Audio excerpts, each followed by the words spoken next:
Welcome everyone to the post-trade deadline grading and reactions with the fourth line plugs. I'm Colin. I'm Jackson. And we're going to be talking about all the trades that happened post-Olympics is kind of where we're going. If we just did trade deadline day, it'd be kind of a little underwhelming. There are lots of moves kind of from the roster freeze of the Olympics all the way up to the trade deadline. We're going to talk about it. We're going to go team by team in alphabetical order, who was active, who wasn't active, what we think about each trade. We're gonna give letter grades for like just the full deadline. I don't think we have to do each trade individually, but we could be like, I think a letter grade for each team would be fun. Would be a good idea. Yeah, cool. We're gonna go alphabetical order. Sorry, Winnipeg, and we're gonna get started here with the Anaheim Ducks. Who I think had one of the most surprising trades, I would say, of the whole deadline, in going out and acquiring John Carlson for first and a third, from the Capitals. Kind of cool. Yeah, a conditional first, so Anaheim has a choice of whether it's 2026 this year or 2027 next year. It's not like whether they make it a certain distance like normal or the pick being protected or not. Anaheim just gets to decide when they get to give that pickup. And then the third next year. And this one kind of came out of nowhere. I think there's more fan rumors around John Carlson than like actual like media sources. And like just kind of speculation around it. And then it just came out of nowhere. I think it's an okay fit. I don't think it's bad. But I don't think it's like phenomenal. He is expiring, so it's not going to mess up any future contracts, which they have a lot of expiring guys. We can take a look in a minute. They got a lot of stuff to figure out this offseason, but for this push to the playoffs, where I think they've got a pretty good chance of being one of the teams from the Pacific to get in, I mean, he's a guy that's going to eat a lot of minutes, be a power play guy, proven winner, great player. Great locker room presence. I don't know. It's a good fit, I think, from those things in terms of like the actual hockey, like who he's going to pair with. I don't know. We'll see how they end up doing their pairings and stuff like that in 5v5. Could be interesting, but I like the move a lot for the Ducks. I like that they went out and I like that they went out and made a splash. I think this was a good time to do so. Clearly, they're in good playoff position. Being in the Pacific, they're going to have an easier route to it. You know what I mean? Like, there's just like, it's kind of like a show of good faith to the players too, being like, hey, you guys really earned, spending a first. And I don't think they had much, not that they didn't have much use for, but it's just like, it's a good thing to get. Like they've got a young team. They've got more than enough prospects basically in every single position. Like, they've done the hard work of like getting their homegrown guys, so now it's just getting proven vets to pair them with. So I think they probably have a lot to learn from John Carlson in terms of how to win, how to approach the playoffs and stuff like that. There are veterans on that team, but a lot of them are losers.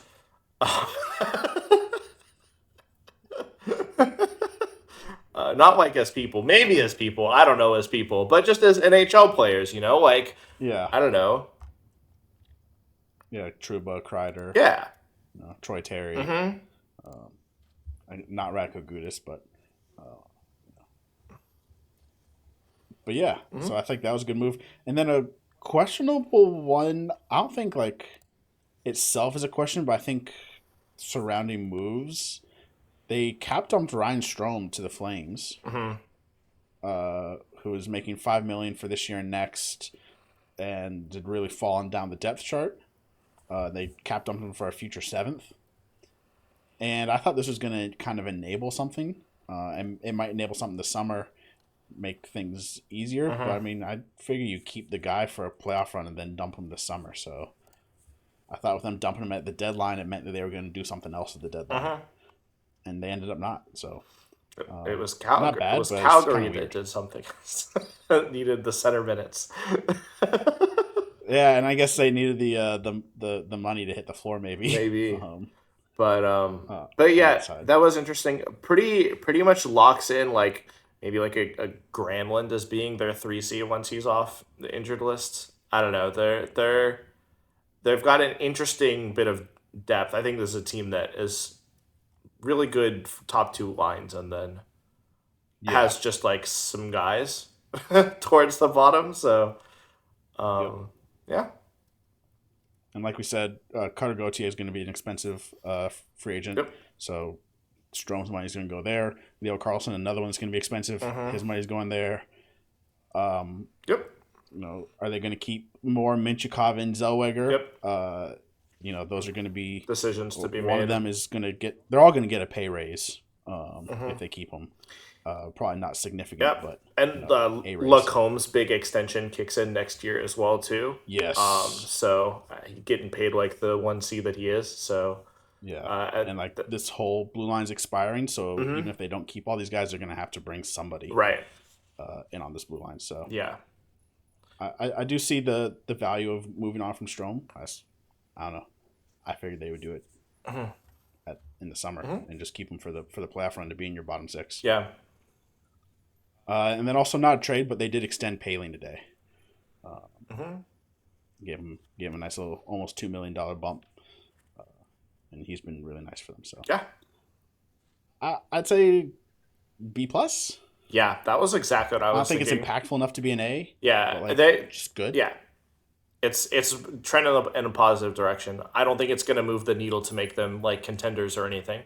That's what I think I'd need to see for a team like this in order to give them like a real A grade. But I'll give them a B plus. I think it moves them closer and could maybe get them an extra round in the playoffs. It's not out of the question, right? Them making a little bit of noise, so that'd be cool. Yeah, they have an open path to like a Western Conference Finals appearance. To get basically anything. Doors beat off them by Colorado and Dallas and Minnesota, whichever. Basically anything can happen up until they get there. So they have as good of a chance, and they've played well against some top teams too this year. So they've got as good a chance as anybody. Yeah. All right, let's move on to the Boston Bruins. The Bruins. They didn't do anything fun. There's a lot of noise around them. And they end up not really doing anything. They got Lucas Reichel. Yeah, who's like not an not an NHL player anymore. Yeah. They paid nothing for him, so I guess no harm, no foul. Yeah. That is his second team this year, though, because the Canucks also paid nothing for him earlier this year. Yes. So and then a real minor league trade, real minor. I don't know any of these names. So. Yeah, I was kind of surprised to see him stand pat in a way. They are a team that is sitting in a playoff spot in the East, barely, holding on. And the East is very competitive, so I figured they might look to add something. And I think they went out and tried and checked the prices and just kind of sticker shock themselves out of it, which might not be the wrong decision. I don't know. They're a weird team. They are a weird team. They're kind of playing with house money this year because I feel like people thought that they would be really bad. We thought that they would be really bad at the beginning of the year because of some of the players that they got rid of last trade deadline, and they didn't really add too much there. But they've been overperforming. They're in a good position in terms of like their future. What with having James Higgins that they drafted really early last year. They could potentially get Toronto's pick this year and have a pretty solid first round pick there in addition to their own. So like they're a team that has lots of potential young assets, and then they have their core of three guys, I guess, in Swayman, McAvoy, and Pasternak, who are good now. And so it's like about Morgan Geekie. And Morgan Geekie, yes. But all those guys are like for them. It's about bridging the gap from those guys to their young guys. So I don't know what moves they. Obviously, prices were crazy. We don't know everything that was going on here, but I'm just assuming that they didn't find. What they were looking for without giving up some of those incredibly valuable assets that they've got. Yeah, the only guys they really I think could have made a big splash with was like Robert Thomas or Vinny Trocheck, Mm-hmm. getting like a top six center, Mm-hmm. and neither guy got traded because I think both teams, Yeah. both St. Louis and New York, were like, we're not trading them for scraps. Mm-hmm. We're not we're not blinking. Um, so I guess that makes sense that Boston didn't really add anybody else. But I'm also kind of surprised like a Victor Arvidsson stays then. Yeah, I don't know. Um, They're in a weird spot so because they could make the playoffs. They could easily drop out with how competitive the Atlantic is. This deadline didn't really tell me that they cared one way or another. So that's yeah, not the most encouraging, I would say. Um, I don't know. I don't think they needed to go out and get like a. They didn't have to go get a Robert Thomas or a Vinny Trocheck in order to tell the team that like, hey, you guys are doing something right. You know, there were upgrades to be had for cheaper prices or and stuff like that. You know, yeah, like they definitely could you have can boosted the go bottom six a little bit. spend a second to upgrade your bottom six because that's the going price of those nowadays. But Yeah, yeah, I'm gonna give them a D because I think I would have liked to have seen them do like a little bit of something, and they made two completely non impactful trades. I'd say like a C or C minus just because they didn't mess up. That if you mess up, you get an F.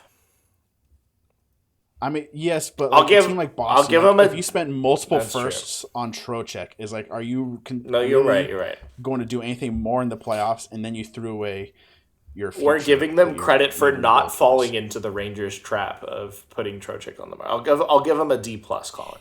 Give them a D plus. Well, look, there's some other teams that were sellers and not making the playoffs who then went and spent assets on players that we'll talk about. So, Boston was not one of those. So I'm fine with the D I'm plus. gonna give that team a higher grade than. This team is going to get a bit of I think a higher grade than a D plus. It's Buffalo Sabres, who are just like the most cursed franchise Yeah. in hockey Yeah, at this we point. do have to talk about the fact that the Colton Parayko deal was sitting at Colton Parayko's lap for him to waive his no move clause, and he said no, thank you. Hmm. And then they went and got Luke Shen and Logan Stanley instead, which is a much much worse worst package there. So Yeah, I do feel bad for Sabres fans that Pareko would say no to that deal. I understand that he would be doubting of this recent success that they've had, but in theory he would have been a great fit for this org. And honestly, if that deal had gone through, they might be getting an A from me. Um, I don't know. I still think like Merca in a first is pretty pricey it is. for a 32-year-old second pair defenseman. Yeah, but like he's such a good Especially like fit. Merca almost made this team as an 18-year-old out of camp. That's true. So Hmm. I don't think he's going to be far away. I don't think he's like maybe one day, 2 or 3 years down the road prospect. He might be impacting his team next year. Yeah, but not the way that Pareko would.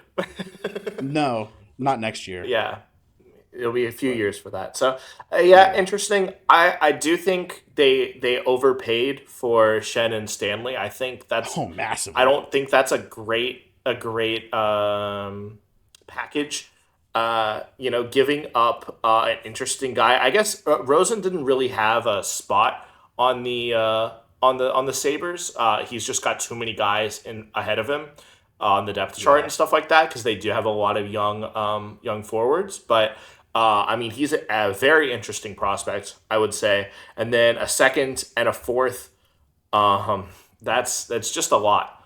Yeah. For I mean, Luke Shen is like not a hockey player at this point. Yep. They're just bringing him because he's old and experienced. He is the stereotypical deadline ad for any team that wants to add some magic dust of veteran grit, previous success, but it literally is just magic dust. Like it's not real. It's not tangible. Yeah. At what he is at this stage of his career. And I don't know if you remember this, but he was part of the Penguins deadline last year, where he was we acquired him from we got him from the Preds from Winnipeg. No, we got him from the Predators. Yeah. For Novak or for Bunting in a fourth. We got him and Novak for Bunting in a fourth, and then we went around and flipped Shen for a second. Mm-hmm. To Winnipeg. Just to get a second back from Buffalo. Yes, just for them to get a second back, although they had to. So Stanley is I think a reasonable third pairing guy. Shen is not really a great. Yeah, is not really going to play any hockey. I think meaningful hockey for this team. So the fact that they gave up a package like this, it just poor asset management. I don't think it's it's not. Yeah, I think it's just poor asset management. So yeah. They didn't part with any assets that they need. Right, exactly. They don't need Rosen. They don't need a second round pick. Right. But those are assets that you could have moved for somebody better than Luke Shen. Especially because it's a 2027 second. So that's a pick that's tradable next year. Right. That kind of thing. And then Pearson for a seventh. Is not another guy who's probably not going to play. Ideally, he's been pretty bad with Winnipeg this year. Yep. Sam Carrick. Yeah. Not a needle mover. Fourth liner. Yeah, I mean they paid a third and a sixth for that. They acquired a ton of not very good depth players to bolster their playoff run. And it sucks. Do we give this one an F? Colin, you want to give this one an F because of what it could have been too? Is that too harsh? I think a D. Okay. I think a D. I don't think any of these trades were fire the GM bad. Yeah. That's kind of what I think of with okay. Is we're going to knock down the GM's door and haul him It's just there. I think this was a net negative overall because I don't think it changes their abilities at all this year, really, in a meaningful way. And I think they lost assets that they could have spent on acquiring better players. Yeah.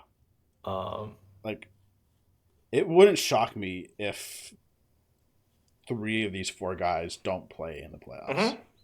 For them in the first round. Yeah. And that's bad. Mm-hmm. Yeah, that's not how you want to spend your deadline is acquiring guys that aren't going to play for you in the playoffs. Yeah. And if all 4 play, then something's either gone really well or really bad. I think really bad. I think really bad is where we'd be at. Okay. Next up, we have the Calgary Flames, who were active. Yeah, I'll give them that. They were making things happen. So I guess we'll start from the beginning.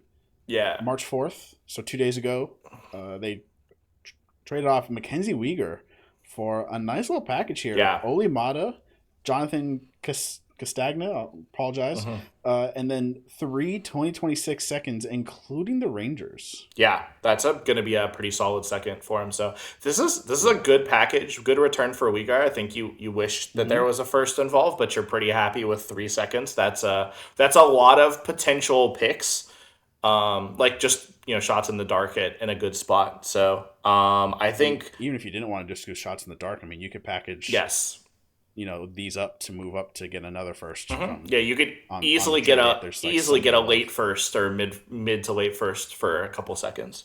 So I don't think Castagna is at much of anything. Actually, he's been over a point per game at Cornell this year. I stand corrected. he might be something. Point per game in the NCAA doesn't always translate to NHL production, but I think he's more than nothing, but he's not like... Right, not like a real thing. And then... Also, he never signed his ELC, so he is eligible to be a free agent after next season if he doesn't sign with Calgary. So it could be another college walkaway situation for Calgary. Jeez. Of which they've had several. Yep. And we love Oli Mata around here, but obviously he's not a... No, I'm honestly a little surprised to see him hang past the deadline. I thought they'd flip him. Yeah. Maybe they want to build some value of him because he's been healthy scratched a lot this year. So maybe they want to build some value before they flip him and get more than just like a sixth or a fourth. That was some tidy work, I would say. There to ship off a guy who I think had good value, and they got at least good value in the picks back. So we'll see. Yeah. See how that goes. And we talked about Ryan Strome already. They sent a 7th for. I'm pretty sure he's going to be a reclamation project. One thing I do want to mention about Calgary, because I'm remembering it now, is that they have they used their last retainment slot on the big trade that we're about to talk about. And so I think they free up Rasmus Anderson's that they used earlier this year. They'll free that up. And Jacob Markstrom as well. So they'll have 2 retainment slots for next year with both Coleman and Strome expiring. That sounds like a way for you to potentially get more seconds and or firsts. If this deadline was anything, I think a first for Blake Coleman next year with some retention is definitely something that could happen. So one thing I thought, and maybe we should just move on to it because the other ones... none of these other ones matter, is that they were basically either going to trade Kadri or Coleman because they could only retain on one of them. And so, unless they could have found a suitor for Kadri without the retention. But that's a tough ask for sure. So, and not the toughest, but you know what I mean though, right? Like you can get more, you can get more return and you have more potential suitors if you're willing to even retain just a little bit, which they did retain 1,400 here on Nazem Kadri, who they sent over to the Avalanche, who when we get to, we're going to have a lot of good stuff to talk about. But for Olofsson, which is just nothing, Maximilian Curran, who was a 5th or 6th round pick in this last year. So maybe a guy that they liked. Maybe a nothing, and then a first. I think it is top 10 protected or something, and a second, which has something to it too. I don't know. What was the first rounder is top 10 protect. Top 10 protected. If it goes to Toronto. Oh no! So, if Colorado's first goes to Toronto, then Calgary gets the 2028 first. That's top 10 protected, and then it slides to 2029. Gotcha. Otherwise, and then the second is just a straight up second. Yep. It's actually the better of Colorado and Minnesota's. Cool. Yeah. So it'll probably end up just being that 2028 first round pick. For Calgary. So that seems the most likely way that'll turn out. I would say. So that's cool for them. I mean, I think this is great. This is great. This is a great trade for Calgary. I think they got a first. It's probably not going to be that great of a first, but it is a first, and they got a second, and that's it. And they got maybe an interesting guy. But like, what more can you really expect? Not every team is crazy. Willing to give up all this stuff. So I think this was good work from Calgary. I don't know that there was much more value they could have gotten out of this. I don't think so. I think if Colorado hadn't had Kadri before, I don't know that they do this deal. Yeah, I think so too. Because like he is 35 with 3 more years left on the deal. That is the problem, right? You can retain, but you can't retain like term. Like you can't be like, oh no, we'll take him back in 2 years. Like So, Colorado now is basically committed to Kadri at this $4 million mark. No, 5.6. At this $5.6 million mark. So, yeah, I mean, Kadri has been good this year, and he'll likely continue to be good this year and maybe next year. But at some point, the age is probably going to catch up with him. Don't expect him to be the same Kadri forever. So, they probably hope that he retires after back-to-back cups. Yeah, after next season. That'd be nice. It's probably for them. Probably like the dream situation for them. And then they don't have to pay him that, or he's not on the cap for that last year at least. Yeah, I think it's fine for Calgary. I don't think you're getting a lot better than a first and second. Yeah, no, I think a throwaway prospect. Hey, put some respect on Maximilian Curran's name. He could be something. He could be something. He had a nice World Juniors for Czechia, so maybe he's got something. Yep. And then they did add Brendan Othman from the Rangers, who's not much of anything. He's a guy. And they gave up Jacob Battaglia, who is, again, just a guy. Kind of surprising they got older in that trade, but is what it is. I'd say maybe like a B plus. Yeah, I think I want to give it a B. Maybe a B. I think I want to give it a B. If they had gotten a first in the Uyghur deal, I think I would give it a B plus or maybe even an A. Obviously, 3 seconds is still really good return, but a first is just it just seems like firsts are so much more valuable as assets than seconds are. Even though I don't think there's a very I don't think there's very big of a difference between guys that are getting picked at 25, which is the earliest that their first that they're going to get from Colorado is going to be a late 20s to early 30s pick, right? It's not actually. It might be 3 slots higher than this Ranger second. Yeah, that exactly, right? Yeah, exactly. It might be only a couple slots higher than that pick, but people just think about them more. It seems like they move more needles in terms of getting assets done. So I think with Calgary, they're going to be drafting with most of these picks because that's where they're at. So in that case, I think that these seconds are going to be pretty good value. So I'll give it a B. Yeah. And as Uyghur is, maybe he's not a pure top pair guy at this point. Maybe he should be a second pair guy, but he is a top pair defenseman. And we're going to see third pair defensemen going for seconds and second and a fourth or second and a prospect or something. And, they got a couple extra seconds with their prospect and a cap dump with it. So, yeah, I'd say B. I think they could have done better for Uyghur. They're also in no rush to do this because, 5 more years left and a great cap hit. So, I don't know. I think they could have done it. Yeah, I'm not at all unhappy for Calgary, but there's a chance. We saw some crazy overpays. They wanted to be on that end. So, all right, asleep at the wheel. Yeah, Carolina. Spend a 7th. Oh, future 7th with a condition. Right. I don't even know it's a condition. Only if they win at least 2 playoff rounds and Delorier plays 50% of the playoff games. So they might not even send anything. It is nothing for Nick Delorier. It's for nothing. If Nick Delorier plays, I'm gonna be I don't know. I think this is an F because it's obviously not fireable because they didn't give up literally anything of value. But D minus, they didn't get any better. They got worse by putting Nick Delorier on their roster. Yeah.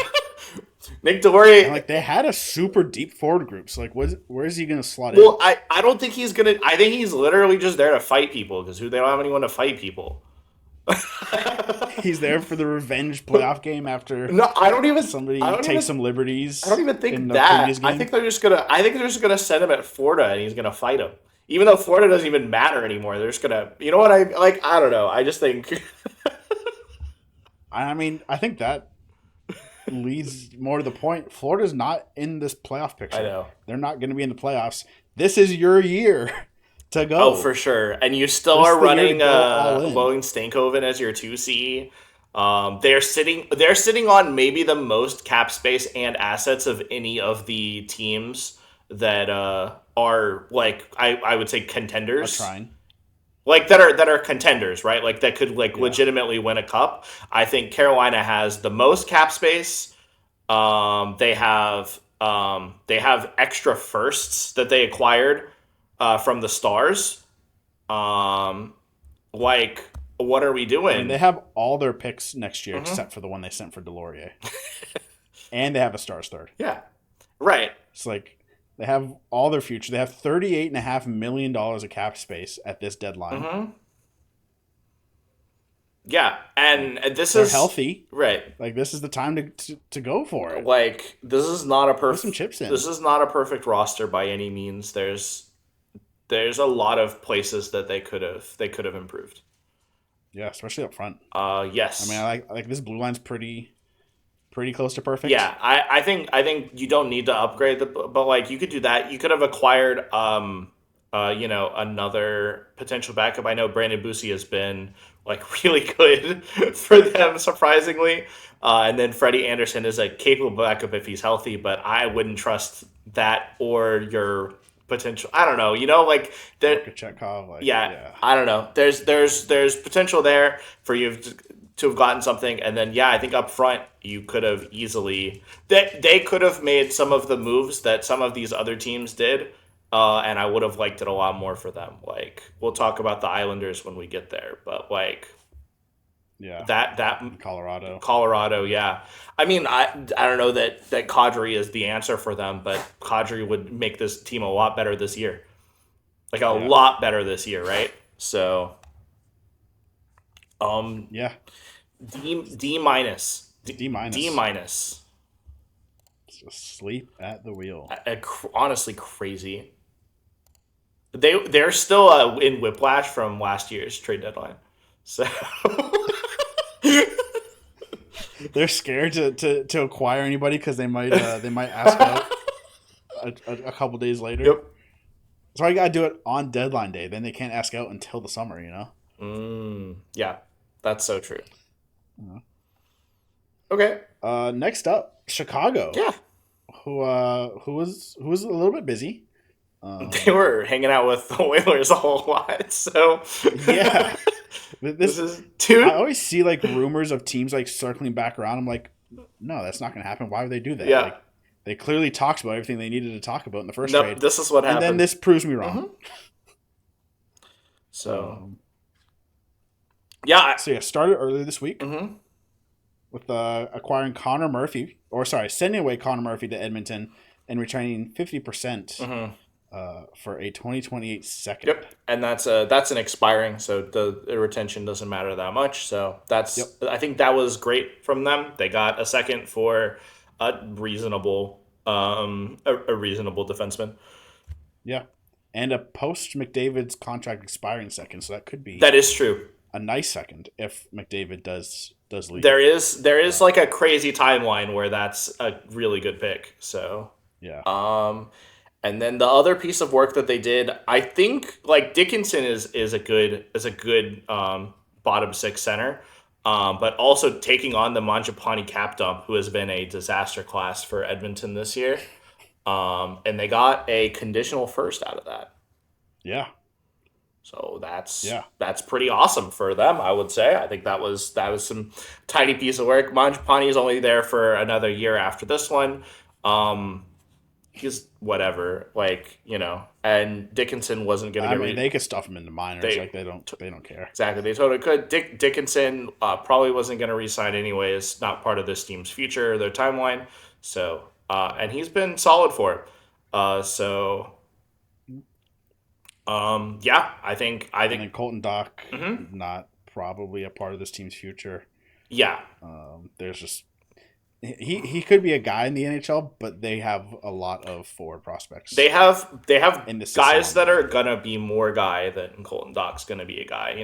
Colton Dock could be like an NHL contributor, but they need to make space for players who could potentially be, good. Yeah. No offense to Colton Dock. Yeah. If you're watching this, Colton Dock, I'm sorry. Whoever they drafted this year, Yes. Yeah, and plus, what's his face? Who's gonna come over from Sweden whenever, right? Yes, Frondell. Mm-hmm. They spent firsts on Mason West and Vaslav Nestrasil last year. Yep. Probably not gonna come up this year, but Yeah. They're gonna need. They have some other prospects. They need roster space for young guys that they've drafted, plus veterans that can help to like grow them and do that kind of stuff. And Colton Dock is neither of those. So no. And then they sent away Nick Foligno to the Wild for nothing. Yep. That's nice. Did him a favor, I think. Yeah. Gets to go back to his old team and and be on the vibes for get his name on a cup potentially. Mm-hmm. Yeah, have a chance at that. So that's cool. The biggest trade of the entire deadline maybe was that they acquired Derek Pouliot. Who's just where was he? Oh, that's crazy. That's crazy. Round one, a former former top 10 pick in the NHL. Colin, what a guy. Penguins bust legend Derek Pouliot, terrible hockey player, who's apparently still playing here in the States. I thought for sure that he would be he'd be across the pond in one of the European leagues by now, but hey, yeah, And then they sent away a nothing prospect in Aiden Thompson. It's a pure AHL move, I think. If your AHL team needs Derek Pouliot to do stuff, I don't know what to tell you. So, but yeah, this is like B plus. Maybe A-. I'll give it an A-. Getting the fact that the second is potentially post McDavid if there's gives it like a little sneaky underside, and like I don't know, they just did what they were supposed to do, right? They dumped their guys, they got a first. Love that they did the favor to Foligno. That's sick. So I'll give it an A-. I like it. Yeah. Tidy little deadline from the Blackhawks. Yes, it was. Next up. The big boys. Yeah. In Colorado. Mm-hmm. The Colorado Avalanche, who honestly did not need to do anything. No. I mean, this is probably the best roster in the National Hockey League. Before the deadline. Yeah, before the deadline. And then there's like, you know what? We should just be better. Right. And so they went out and they got I guess the Sam Girard deal is in our the Sam Girard deal was immediately after the Olympics. Yeah, so we clearly know now, and we knew it then, that this was pretty much just a cap dump from the Avs. They pick up Kulak with his expiring contract, and Sam Girard didn't need to be making $5 million to play the bottom pairing for the Avs because they just have a really good defense core. They picked and no special teams. Correct. Yeah. So didn't bring any. Yep. And then they grabbed Blankenberg from the Preds as well for a fifth, which I think is actually like a really, really good deal. Blankenberg, phenomenal. This guy's been really sneaky good. Blankenberg was like the backup power play quarterback while Yossi was injured, and like he's small, like tiny. But like. He is 5'9". Yeah, he's a tiny little defenseman, but like he was playing really well for Nashville. I think one of the brighter spots for them this year. And so the fact that the Avalanche were able to get him for just a 5th round pick, and he's going to be probably just a 7th D here for them, maybe can fill in case of injuries. I don't know. We'll see. I don't know how. I haven't actually paid attention to how they've been deploying him, but I can't imagine that he's getting ice time. We getting ice time for Blankenberg? No, he's in the press box right now. Cool. Yeah, figured. Great. What about the best seven? This is the kind of 7D that I think is more exciting and going to be potentially better than like a Stanley or a Shen. Like, he's better than both Stanley and Shen. Yeah, like he's better than, and they paid a fifth. He's better than both those guys. But he's 5'9", so that's why he's only worth a fifth, because that's how the National Hockey League works. Not a playoff guy.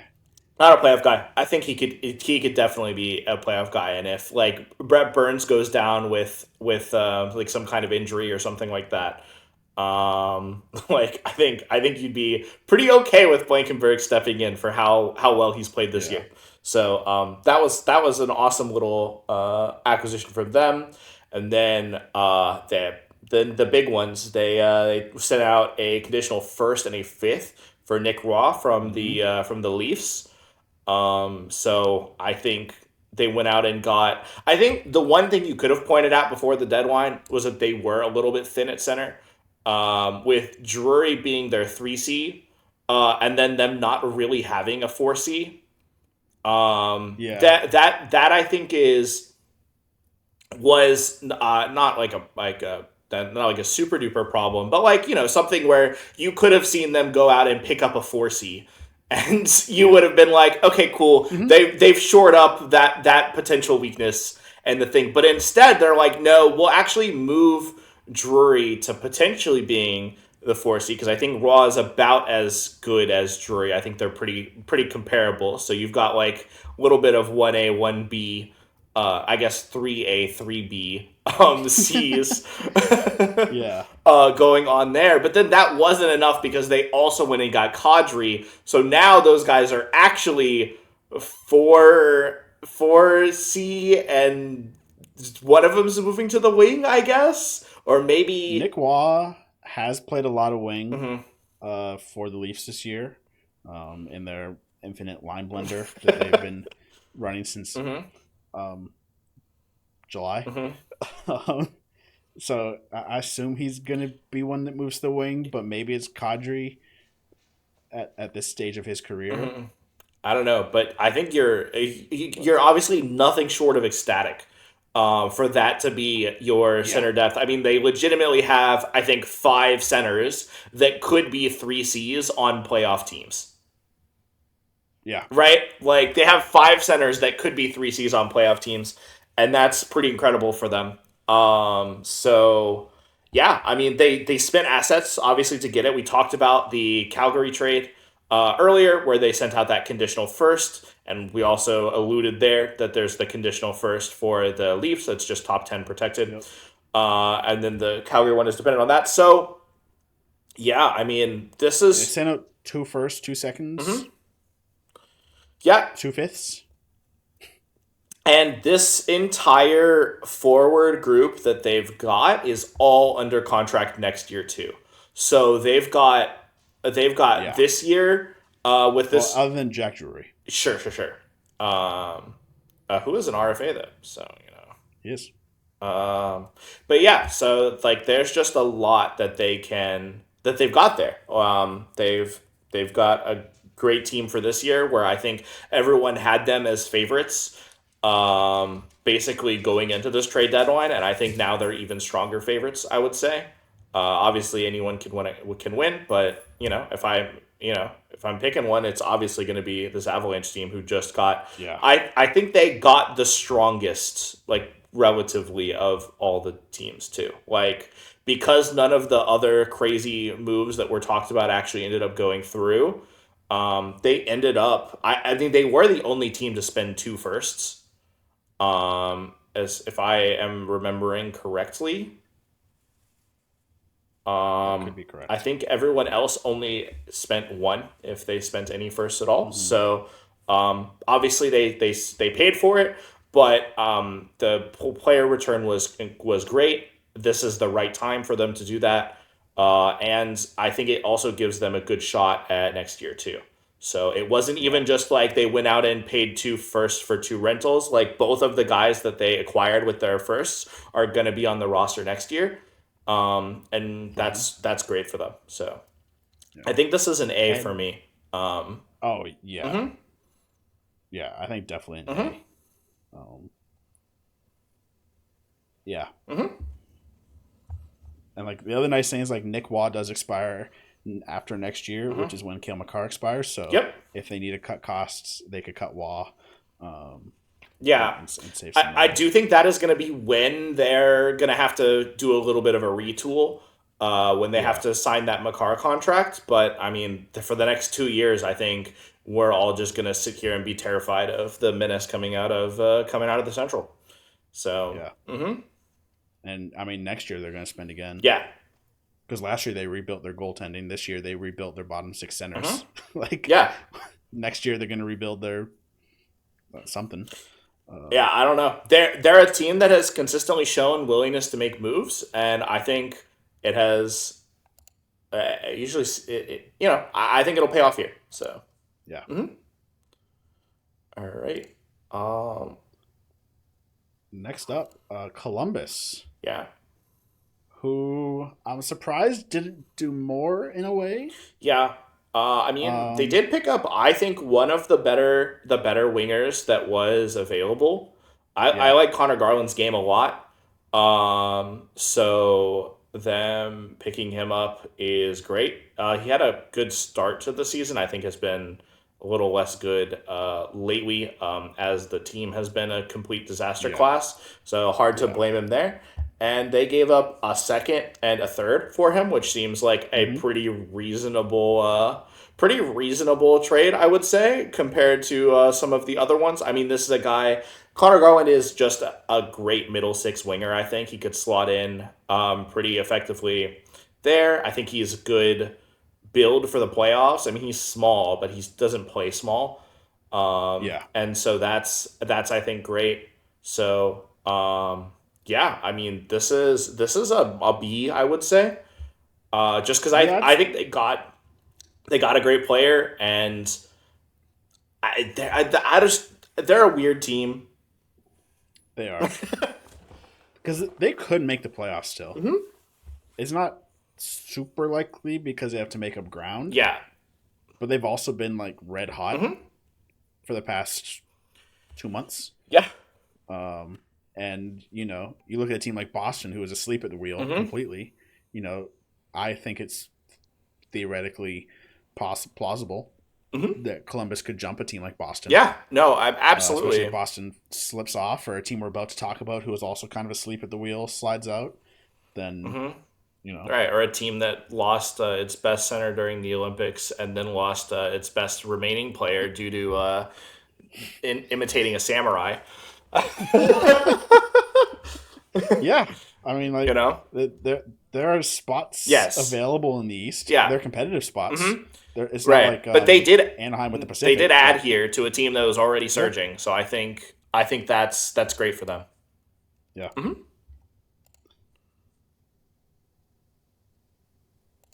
And also they had like infinite cap space, so the fact that he has his extension moving from 4.9 to 6 million starting next year, Hmm. not a problem at all. Yep.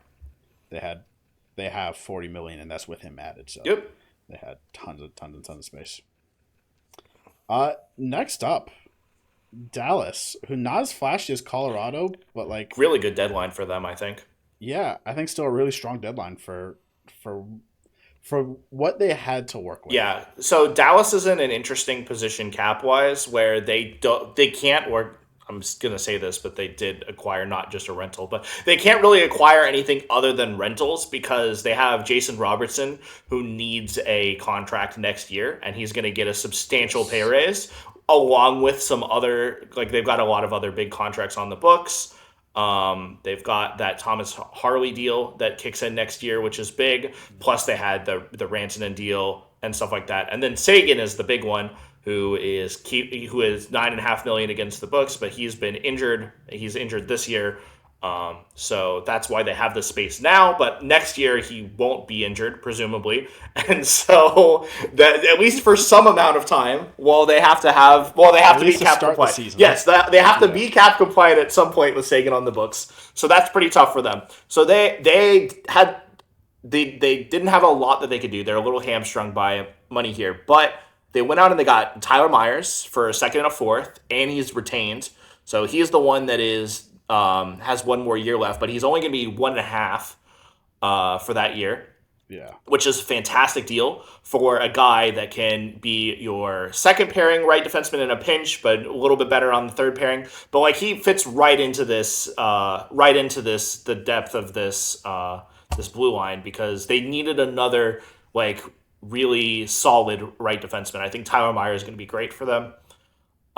So I think that was a fantastic pickup. And then Michael Bunting is a player that I like. We've already talked our second time talking about Michael Bunting in this in this podcast episode. But he came over to the Penguins a couple years ago. But yeah, they acquired him for a 3rd round pick from the Predators this year. He was having a meh season. He's an interesting guy. Though he is willing to play in front of the net. Do some of the dirty. I mean, he's not like a physical like hitter or anything like that, but he's just a grit and grime kind of middle six, can do kind of anything winger. And I think that's just something that they could use, just like a little bit more juice in the wings. So I think that was a great acquisition, as just like a pure rental, just like a guy who's just going to come in for this year. I think he'll fit in fine on the team, and I think that was a good ad. So. Yeah, and costing a third is great. I think Bunting might be a really good fit here, because he played over his pay and draft pedigree in Toronto in their top 6 with like very talented players, and was good. And like this is a team that has a wealth of very talented players. When he came over to the Pens, he played on Gino's line, and they were on fire when he first came over. Cooled off a little bit, but definitely a guy who can play up with good players. So I'm excited to see what he does. It's hard to give the Stars like a amazing grade because we just saw what their biggest rivals in the Central, the Avalanche, did. But I think A-. Yeah, I think an A- is pretty reasonable for sure, because I think the limitations that they had really is what it is. They weren't really in a position where they could go out and get as much salary. Like they physically could not have made the moves that the Avalanche did because their salary situation just doesn't support it, right? And they didn't have like a wealth of picks. Yes, that's true. They spent them on maintenance. Yes. So they didn't really have that. Yeah. That trope. And who would you rather have, Colin, Rantanen, or would you rather have Kadri and Waugh? I'm taking Rantanen every day. I'm taking Rantanen every day. Yeah, I think it's a good deal. Excited to see what they do. Yeah. They really have to be upset though, watching Colorado. Add all of this. I know. I mean, obviously it makes Colorado better, but I still think the Stars have a pretty like a good matchup into Colorado every day. You know what I mean? Like, even though Colorado got better, like it's not so much better to where it's like, oh my gosh, they're just gonna wipe the floor with the Stars and the Wild too, who are the other Central team that could get there. So it's like it brings the Avs ahead, but I think the Stars are still like, we can still get there. We can still get there. So. Next up, we got the Detroit Red Wings. Yep. Who they did stuff. They did. It looked like they weren't going to do anything for a long while. They started Thursday night with a trade that didn't even get reported by like a major reporter, where they acquired David Perron from Ottawa for a conditional Columbus fourth. That's if Perron plays one game, then Ottawa gets the fourth. Upgrades to a third. I did not even see that. That's advanced past the second round. And Perron plays 50% of first round games. That is too funny. I mean, this is. I mean, I guess you're getting another guy with experience, but he wasn't having a fantastic experience in the system. Yeah, wasn't having the best year. I mean, he's an okay depth guy. Yeah, he's a serviceable depth winger. So, And I guess they didn't care about cap hit. He's expiring, and it's whatever. Well, I mean, I guess we could talk about it now. Detroit just has like a wealth of cap space Yeah. and assets. Yeah. They have like a ton of prospects. Yep. They have almost all their picks. They have money galore. Like they are in position to and they are put a lot of chips in the middle. They are in a playoff position right now, and it is slipping around them as the other Atlantic teams have gotten better. Both like have played better the last month, and also have gotten better at this deadline. And so they really did need to make a move. And so Perron was not just a playoff position, but like for the first time since like 2018. So it's like this is like an 8-year drought of trust the Iser plan, and it's like, when are we going in? Right. Yeah, the chips are all right in front, and he's just not willing to push them into the pot. So, but there was a deal that was had here. We can talk about Soderblom with the Pens, I think. But they got a third for a guy that was usually a healthy scratch, or was frequently a healthy scratch. So that's good. They turned him into David Perron and upgraded the pick a little bit. So, that's fine. But the big deal, obviously, is getting Justin Falk from the Blues. They've got 2 years left on him, and they gave up first, third, and you're gonna read that name for me because I'm Dmitry Bushnakov. Okay, cool. That sounds reasonable. Who is not a nobody prospect from the KHL, but not like an exciting guy from the KHL. Maybe something, but probably not something. Yep. Obviously the first was the big thing that they give up here. The first and the Justin third. Hall. Yes. That's a cap dump. So no, I think St. Louis wanted Justin Hall. You think so? They wanted a tank commander to get. To secure Stenberger McKenna. I think Stevie Y did not want Justin Hall to be even an option that they could deploy on in Detroit. Finally. So, only took him 2 seasons. Yeah, so obviously has not been particularly good. This is a big deal to get a second pairing stability guy. I would say is probably what Falk is going to be. For them, because Mo Sider obviously on the first pair on the right side. So this is good. Like I think this basically doubles the number of playable defense pairings that the Red Wings have. Which is good. I think Falk is a good player. He's only got 2 years left on his deal. He's still solid. So I wonder who you're going to pair him with. Yeah. Like it kind of should be Ben Sherrod, I guess. Mm-hmm. I think that's probably what you want to put him with Edvinsson. I think it's going to be Edvinsson, Sider, and Sherrod, Falk. Yeah. And I think that's reasonable. And then Sandin Pellikka gets to develop on the third pair and get some less important ice time while Falk is there, and then they let Falk walk, and Pellikka's hopefully ready to be the guy. Yeah. So I think, I see the plan. I see the plan here.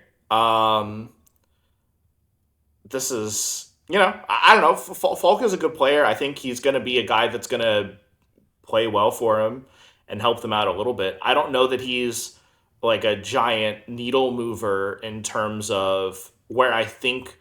I mean, so the blue line is, I think, a weakness of the Red Wings because I think outside of whatever pairing Mo Sider is on, it's hard to get consistent minutes from these guys.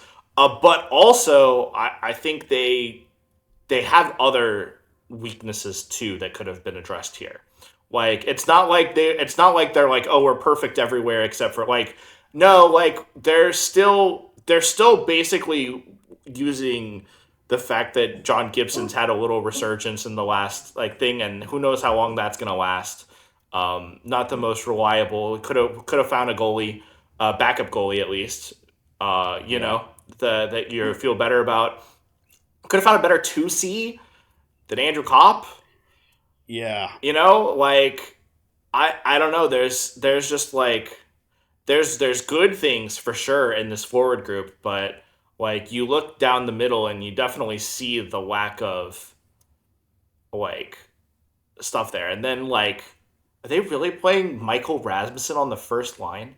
What is that? I think this. No, this is. I think line rushes for a specific day. Okay, thank God, because he's only playing. Yeah, because it's been Finney, right? Has been the guy that's mostly played there. Yeah, and he's obviously been good for them. But like, you still feel like this is a team that could have added a little bit up front and added on the blue line, and they would have been off much better for it. So I don't know. I'm not the most impressed with this deadline from Detroit, I'll say. Perron is not the... I just don't think Falk's a guy to spend a first and a third on. Yeah. I mean, I guess you do cap dump Hall, but like he's expiring, so it doesn't really matter. Mm-hmm. Right, and we just mentioned that they have $6 billion in cap space. Yeah. So it wasn't really a... yeah. They could have spent tons. Mm-hmm. It's I don't know. Yeah. I think this is a bad deadline. I'm gonna give it a C-. At least you did something. Yes, I think objectively it's a C-. With context, I'd argue it down to a D+, just because of all the assets you had. Mm-hmm. And that's true. You know, your playoff drought and your playoff position right now, and you're not in the Central, like you're in the Atlantic. Mm-hmm. It's not a locked spot. Yeah. Yeah. But I mean, I guess to their credit, they did try to get Tyler Myers, and he flexed his NTC. Yeah, I think they were reported on almost everybody, and they just didn't pull any triggers at all until the very end with Falk. So. Yeah. Yeah. So, I'm fine. C-, D+. I guess Falk is good enough to get him a C-. But yeah. I don't know. It also could just be, if they miss the playoffs, it could just be an F. Yeah, no, I that's think, true. We could retroactively be done. Yeah, with Stevie for sure. All right, well, we already talked about the Oilers. Yeah, because all they did was deals with Chicago from this. We'll grade the Oilers. Yeah, I think we grade the Oilers. I C-. At least you did something. C+. Can we? I'll do C+. We talked about like Parayko was willing to waive to go to Edmonton. That would have been huge if that had like you know what, like it's just like this is a team that like obviously I don't know if they had the assets to please. You don't think they send every single one of these assets that they sent out plus like I don't know. I mean, I guess they could have done two first. Like Isaac Howard or like some interesting player. I don't know how much Isaac Howard is moving a needle, but yeah, I don't know. He's interesting. He's interesting. No, you're right. I guess you're right. I always think people are interesting when they're young, you know, and they're bad. That's what I like to say about them. I think they could have done more. Yeah. But like, I don't think what they did was bad. Yeah, we also talked about the whole like the whole Jari Skinner swap and all that stuff. We talked about that earlier. Obviously, that's not part of their deadline stuff, but that is stuff that they did this year. So you know, and plays a role. I mean, I still think Jari has not been good for them in net, and that's been you know as an update. Hey, the trade wasn't that good for the Oilers, and so maybe fixing that could have been something that they do as well. Yeah. I don't know. Yeah. I say C. Yeah, C. C's range. Mm-hmm. C seems good to me. They picked up some guys that I think are good, but I think they kind of needed to do more. Yeah. Mm-hmm. Yeah. You know, maybe talk to somebody that's not just Chicago. you could call multiple teams. All right. Florida. Yeah, they did a whole lot of nothing. A microcell Really micro. A micro sell. They sold Petrie for a conditional 7th, and they and who has been absolutely terrible this year. I don't know. And then Hinestroza sent him back to Minnesota for... No, they got him from... Oh, no, they acquired him. It was just a cap dump of 700. Yeah. I think this is just like a... Who's also been terrible. Yeah, he's been terrible. He is terrible. Like, sorry, I get to... Both these guys are former Pens. I can talk shit all I want. But no, yeah, I mean, this is basically nothing burger. They got rid of Petrie for a conditional 7th, and they acquired a guy who will hopefully be scratched every game. Or dressed, Or dressed. What they want to do. Yeah, sure. So, cool. Because, they are rapidly sliding down the standings. I actually... but they don't have a first. Actually, do think we give them, like a D, probably, because there's some stuff they... Like... Are they? Did they? They didn't re-sign Bob, did they? He's still gonna expire. Yeah. I think there's maybe they could have moved Bob. Maybe they could. They've got is AJ Greer not worth anything? Apparently I saw reports that he was available and because and shopped. You'd think AJ Greer is a solid fourth liner.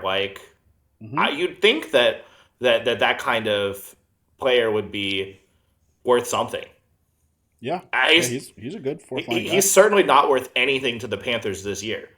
No. If they're out, which it does seem like they're out. So yeah, I don't know. And they're going to be cap strapped next year because they're not going to benefit from the Barkov LTIR anymore. Yeah, I mean they had their whole core all locked up except for Bob, and then now they're set to have to figure out what to do with Bob. It seems like they could have sold him out as a rental. They've probably got a retention slot, I'm sure, because they haven't sold him forever. So you know what I mean? There was stuff here for them to improve the future outlook of the team, and they didn't really take it. I'm not going to blame them too hard because they are the Panthers, and I think when they come back next year, they're just going to be the Panthers again, probably, because they'll be healthy. Yeah, probably. But they'll probably make something happen this summer. Mm-hmm. Yeah, but you could have seen more. Yeah. Yeah. Yeah. Oh, deep. Thanks for showing up. Yeah, I guess so. Can I just give them a participation trophy instead of a letter grade? Do they even get a participation trophy? Yes, they do, Colin. If Jeff Petrie, a 7th, and Vinny Hinestroza is the 3 pieces that moved on your team, then I don't know if you even get a participation trophy. I guess their screen's not blank like we're about to see with somebody. Yes. So I guess they get a participation award. Yeah. Was this the weird team you were alluding to before that both sold and bought? No, I actually forgot about this team. As I should have, for what the moves they made. But it was bizarre. No, this is not the one. But yeah, the LA Kings, who have just had a wild month, going back to the Olympics and pre-Olympics. They traded for Artemi Panarin. It's that's the kind of move that's going to send them all in. And then Fiala breaks his leg, or I don't remember what it was at the Olympics. He's out for the season because of his Olympic injury. Out for the season. Mm-hmm. So top 6 winger in, top 6 winger out immediately. Yep. It's oh no, they kind of suck again. They come back from the Olympics. It's okay, well maybe Panarin's going to carry them, and they start losing games like crazy, and are just tanking their way out of a playoff spot in the Pacific, which is wild to tank your way out of a Pacific playoff spot, but they're actively doing it. Yep. And then it's okay. They start off. They trade away Warren Fogle. Yeah. For a second and third, you're it was basically just a second because it was third round picks, a third swap. So, but they got a second. It's okay, they're selling. Okay. Yeah. And then they sold Corey Perry. Yep. For a second, and it's hey, nice. That's good return for a 40-year-old. That's pretty good on him. Yeah. You make sure Tampa loses the cup. And then they spent a third on Scott Lawton. Why? To be fair, the third that they did get for Warren Fogle in a pick swap. Right. So they just lost the other third. Yep. So it was Fogle in a third for Lawton in a second? Fogle in 2/3 for Lawton in a second. No, but it was only 1/3 that they gave up, right? Because they got a third back and then they should send it back out for Lawton. Yeah, I guess. So yeah. They went from a third to a second in return for going from Fogle to Lawton. I mean, I guess it's weird, but I'd in a vacuum rather have Fogle every single day of the week. Well, yeah, obviously. Now Lawton is a center. No, but the question is why? And they need centers. Why even do any of that? Like if you're shipping, I don't like. It's like get on the same page. You know, like it's like two different GMs were making the deals. And then they signed Matthew Joseph, who got bought out. Yes. Or terminated his contract with St. Louis, mutual termination, and then they signed him to a 1 year, $900,000 for some reason for the rest of the season. Yeah, I don't know. Like, I don't know what we're doing here. I don't think they know what they're doing there either. And like, surely there's somebody in the AHL that they could have called up to play bottom six center and winger minutes. Yeah, it's just 20 games. They clearly don't care about winning. These aren't. Those are not the moves that you make of a winner. It's bizarre to give up a third round pick. Like, just grab Vinny Hanastroza. You know? Yeah, for free. You know, if you really want him that bad, you can give up a conditional 7th and say if he plays at least one game, then they get the 7th. Yeah, it was like what? There's no way you couldn't call up an AHL. I'm still gonna give them a C. I think maybe even a C plus for this deadline, just because like they did end up with 2 seconds out of it for only 1/3 sent out. But it's like it could have been way better if everyone was on the same page. You know? Yeah. Mm-hmm. Yeah. Also they didn't send out Brant Clark either. So A plus for not throwing your team under the bus, because I think that's what we expect also, from the Kings. I assume they're going to resign Kempe now, because he's expiring. I don't know. So like, if they lose him for nothing this summer, like what? I assume they're going to sign the extension. No, that'd be crazy. I mean, yeah, the machinations of like the actual trades aren't bad, but it's just like as an organization, right? What's the direction? Mm-hmm. Yeah, absolute whiplash from the Kings. Which I mean, I guess that's pretty Kings. Yeah, that's pretty Kings of them. But yeah, C minus.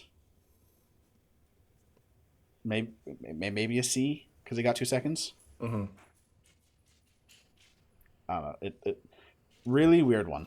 Yeah, I think a C is how it feels to me. Yeah. Right, well, Minnesota, they were busy. Yeah, but like they did a lot of. They dumped Vinny for free. They acquired Foligno for free. We talked about both of those, so that's pretty fun. We talked about Petrie for the 7th. Yeah, they brought in Jeff Petrie to sit in the press box, look pretty. Yep. Give a good speech of how Florida won a cup. They spent a second for Michael McCarron, which I think was like the first like shock of the deadline. Yeah. It was like, oh, fourth liners are getting seconds. That's interesting. He's not even that good of a fourth liner. I saw some Nashville fans like he's really good at faceoffs. He's a really good penalty killer. Which like sure. Yeah. Not really playable 5v5, which is not like a huge needle mover, I would say. For what you'd want to, if you're giving up a second, you want to be at least getting like Logan Stanley,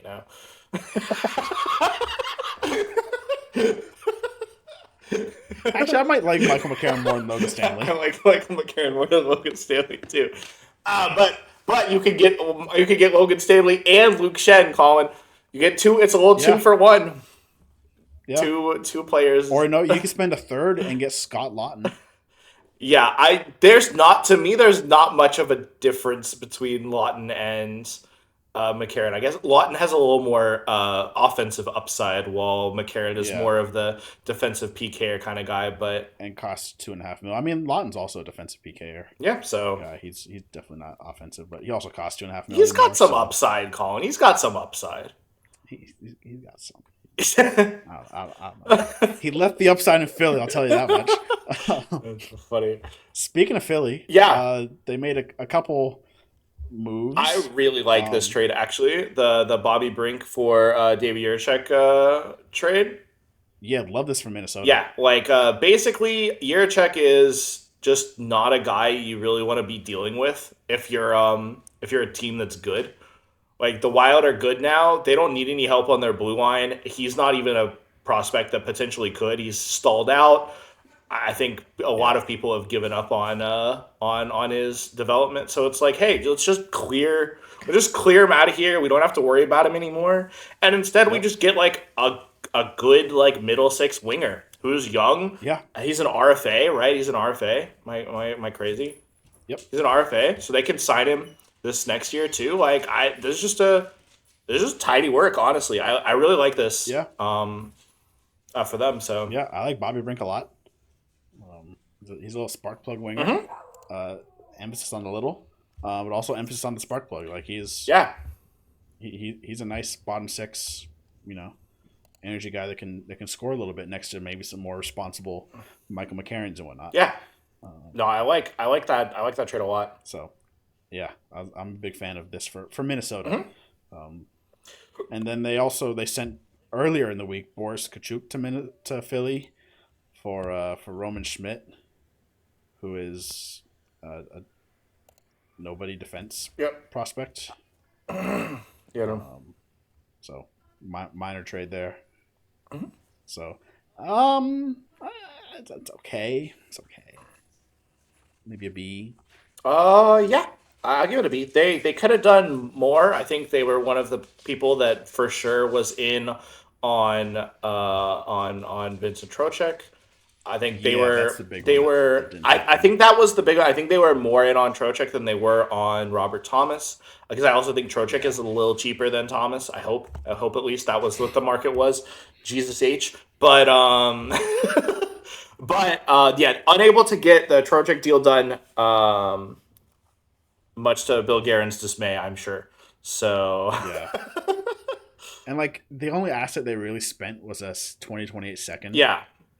For McCarron. And they didn't get a great return on it in McCarron, but I think like Jiricek is like not really an asset that they care about at all at this point. So the fact that they were able to turn that into, I think, a actually pretty good roster player in Bobby Brink, like that's great for them. So yeah, I'm willing to give it. They get a vibey guy in Foligno for free. They didn't spend anything. So yeah, they got rid of Vinny Hinostroza, and they didn't even have to send that off any. Like they just got rid of him for free. That's an A right there for getting rid of not playing Vinny Hinostroza anymore. Yeah. Mm-hmm. Yeah, I give this a comfortable B. Yeah. Comfortable B. I will say probably the weakest deadline of the three big Central teams.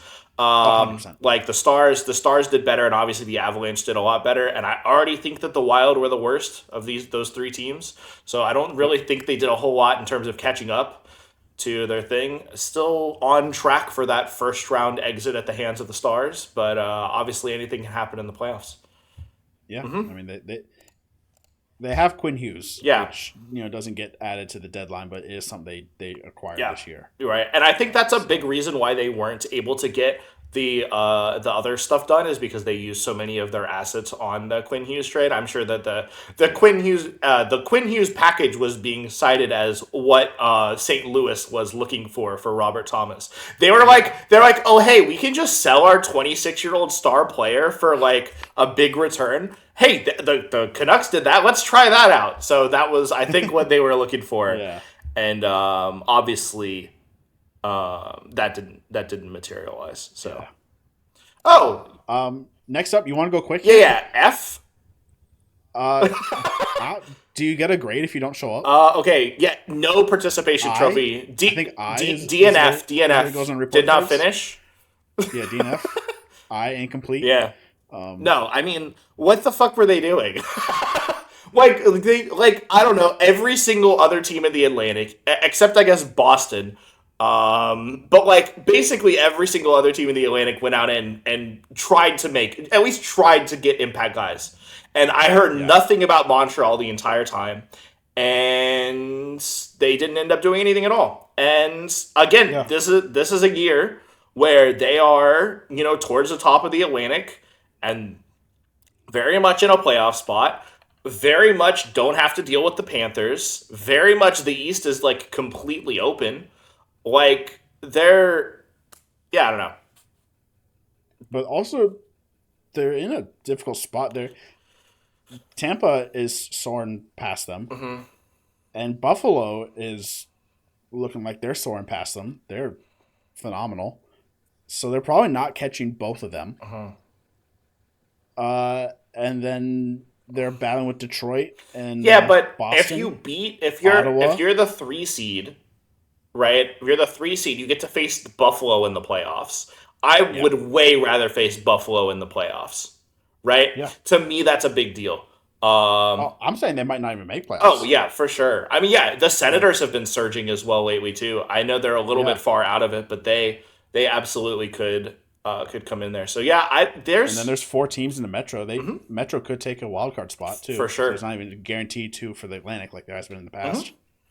Yeah, I don't know. It's a little bit scary that they could miss. Obviously, the Canadiens have a great roster, and they got a lot of good things going for them. They're another team though, just like the Red Wings, where they still have all these chips, right? Yep. They got so many chips.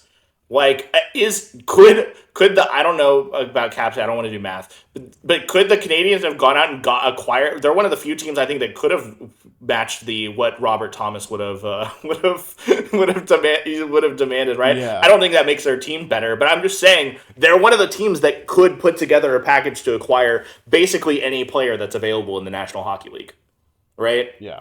So the fact that they did nothing is, I think, a mistake when you really need to make the playoffs. Yeah, you kind of...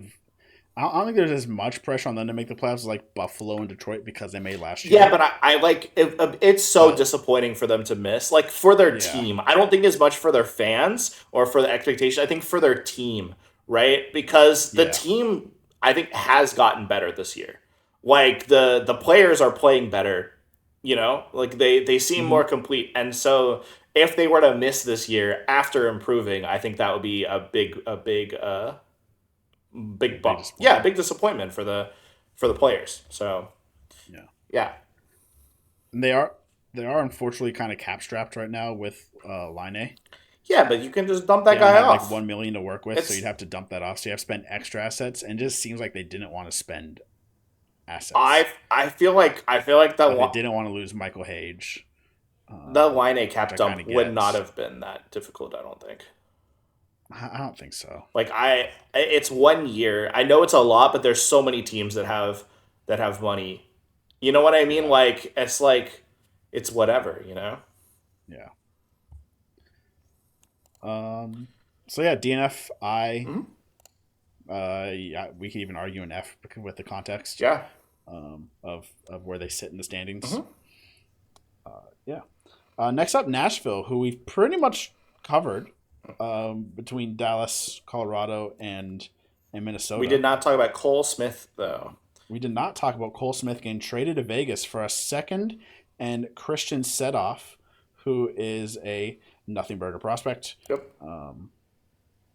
So, I mean, they got a third and a second for 2/3 of their fourth line.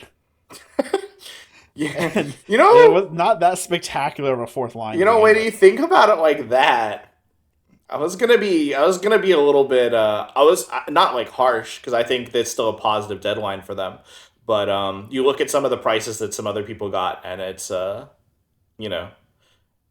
I don't know. I like the Blankenberg one in particular. I think they could have gotten more. I think, although maybe not. I don't know. Yeah. He's small and undervalued by the thing. This is a fine deadline. This is not their selling deadline. They don't have a GM right now. And all their assets that have value will still be on the books next year. They might not have as much value next year, but they will still be on the books. So it'll be a mix, I think, because having one less contract year on some of the old guys is the decrease in skill value might be offset by the increase in contract value. Yeah, maybe so. So we'll have to wait until probably next year or maybe the off season to see like the big sell off. But this was a fine deadline for them. I'll give it a B. Yeah, I think a B. Particularly like you said, without a real GM. I don't know like how handcuffed Barry Trotz was from ownership of like what he was allowed to do. But it seemed like he was allowed to do a lot because there's a lot of rumors around Ryan O'Reilly. There was some around Stammer. Yeah. Marchessault said that he wasn't going to wait for anybody, so that wasn't going to happen. But yeah, I think they did all right for the assets they parted with. They didn't get any big return though, so I can't really say they deserve more than a B. If they got a first somehow in all this, then I think that's where you can. I think if they had gone, it would have been tough for them to do it because of the lack of GM. But like they do have assets that could have gotten them firsts, right? So you see it. Oh, and here's another DNF. The Devils are a mess, I would say. Talk about directionless like the Kings. Like this team just what are they doing? I think this is better than Montreal because you're right. At least they're not making the playoffs, and I don't think they had any assets that were of real value that they could have sold off. So no, they waived Dodonov and Siplikov and who was it? Cody Glass. Who was it? Whoever else the other player they waived was. They're I don't know. I'm like, there's rumors around Nemitz. I don't know if they're actually really wanting to sell Nemitz or if they're like, well, if Quinn Hughes gets that, what can Nemitz gets? I want to do stuff shopping. Yeah, they didn't. They didn't need to make any moves because they're not a team that matters at this point in the year. Yeah. They're just gonna sit there and be bad, mid bad. They're mid bad right now. Like they're just not good enough. So this roster needs a lot of work, and they didn't do any of that work at this deadline when maybe they could have. So that's always a missed opportunity. When you have pieces to sell, which they do have pieces to sell, because you have to sell some pieces, you can't just only buy, right? So when you have pieces to sell and you don't sell at the deadline, you're leaving money on the table, leaving value on the table. So I don't know. This is gonna be a weird roster to see how it changes, because it's gonna have to if they want to get anything done. Or maybe they just need some new medical staff. I think they might need more than that. Yeah, maybe they need a new priest. Time for the rebrand. Yeah. The New Jersey God's chosen team. Surely they'll turn their fortune. Surely. All right. Let's talk about the Islanders. They were busy. Yeah. They had a interesting little time with St. Louis. They made a nothing burger trade down here. Left for Gauthier, 2 AHLers. Same position, doesn't matter. Yeah. The big one, though, is they got Braden Shen. Yep. They gave up the Avs first round pick this year, so probably not going to be a good first. It wasn't their own first, obviously. Probably 32nd. Yep. And they gave up a third round pick. And they gave up Marcus Gidloff, who is apparently a good goalie prospect. That's what I've heard. That he's been doing well. Oh, okay. So he had a good tournament with Sweden at the World Juniors. Yep. So potentially, more than just a nothing burger guy, a guy with a little bit of potential, I would say, as a goalie prospect. And then Jonathan Drouin, who getting rid of is a blessing to your team. He's been terrible for them. So. Yeah. They got Braden Chen, who I like the acquisition in terms of like an like asset fit for the Mm-hmm. Islanders. Like they definitely needed more centers. They had lots of fake centers on the roster. So I think they were playing Horvat at center and Barzal on his wing, and I think they've been using what's his face, Calum Ritchie as their 2C, which is Yeah. tough for a young guy. Who he's been good for them for sure, but you Mm-hmm. feel a lot better with Braden Shen there instead. So and Yeah. they also re-signed Jean Gabriel Paquet to a big contract. They extended him. That happened today as well. So it's not a trade deadline acquisition, but they did bump out his deal for another 3 Yeah. years. So they've kind of locked You got a in. slight discount. Yeah, they've kind of locked in those two middle six center spots with like I think some pretty good defensively responsible guys. Because we know all their Mm-hmm. offense comes from Matthew Schaefer. So like that's pretty cool. I think they giga overpaid here for Braden Shen. I don't know that they I need. don't know. I don't know that they needed to go out and do something like adding in the third and the kind of real prospect. I think is a little bit much, but that first isn't particularly valuable. So like it's like Yeah. meh in terms of an asset management thing. I think that it wasn't like they got a good deal or maybe got like a I don't know, but I like the fit from asset. I think where they are in the standings, adding somebody of value is good Mm-hmm. for them. They're currently third in the in the Metro and within striking distance of the floundering Penguins, who are in second. Yeah. So they didn't pass them up. That would be Well, embarrassing if they passed them they up they did the yesterday most because of all they the Metro lost. teams. They lost to the Kings, right? And so they're not. They're currently still in third, aren't they? Am I crazy? Yeah. Okay, cool. Anyways, it's a tight They did the race. most of the They Metro. did. They did. They did. They did the most in terms of Yeah. doing that. So, and I think that's good. I think it's good because they got a bunch of stuff done last year in the deadline. They didn't need that Avs pick. Like not really. Yeah. Um, so this is a cool pickup. I think. Yeah. I think Gidloff may be, a good prospect. But they also have 30-year-old Sorokin signed till 2032. Yeah, I'm just talking. So It's like asset management, Colin. It's asset it is asset management. management, but like I'm I don't I'm know. still gonna give them a B plus. I think just for doing something. Like Yeah, I think I they guess made a a B I think they plus. made a move that matters, and they were a team that should make a move that matters. You know what I mean? It's like they made Yeah. the correct decision on what kind of thing to do, and maybe they overpaid a little bit, but they still they still got somebody good. So I don't know. We'll see. Yeah. Maybe Braden Shen's just gonna suck though, and then nothing good will happen. I don't Well, know. yeah, but I mean, Drouin sucked too, so they were able to dump, That's true. Drouin and his No. 4 million for the next 2 years, and they pick up Shen and his 6.5 million for the next two Yeah, years an extra 2.5 over the next three or next three years. years. But So I don't know. I think it's still pretty good. Still I, pretty good. I like it quite a bit. Mm-hmm. I'm fine with a B plus. I'd argue up to A minus, but Mm-hmm. they also managed to not part with any like their like important No, prospects. that's I true. would say. They definitely didn't lose anything that like really matters for the like the future of their franchise. It's just asset management at the end of the day. You Yeah. know. The Rangers, we've talked about all these trades. Yeah. Um, The big thing is that they didn't trade anyone that actually matters. So they got something back for Derek Pouliot. don't think that the guy they got back for Derek Pouliot matters. But No, yeah. but they got something. They got a thing. Okay.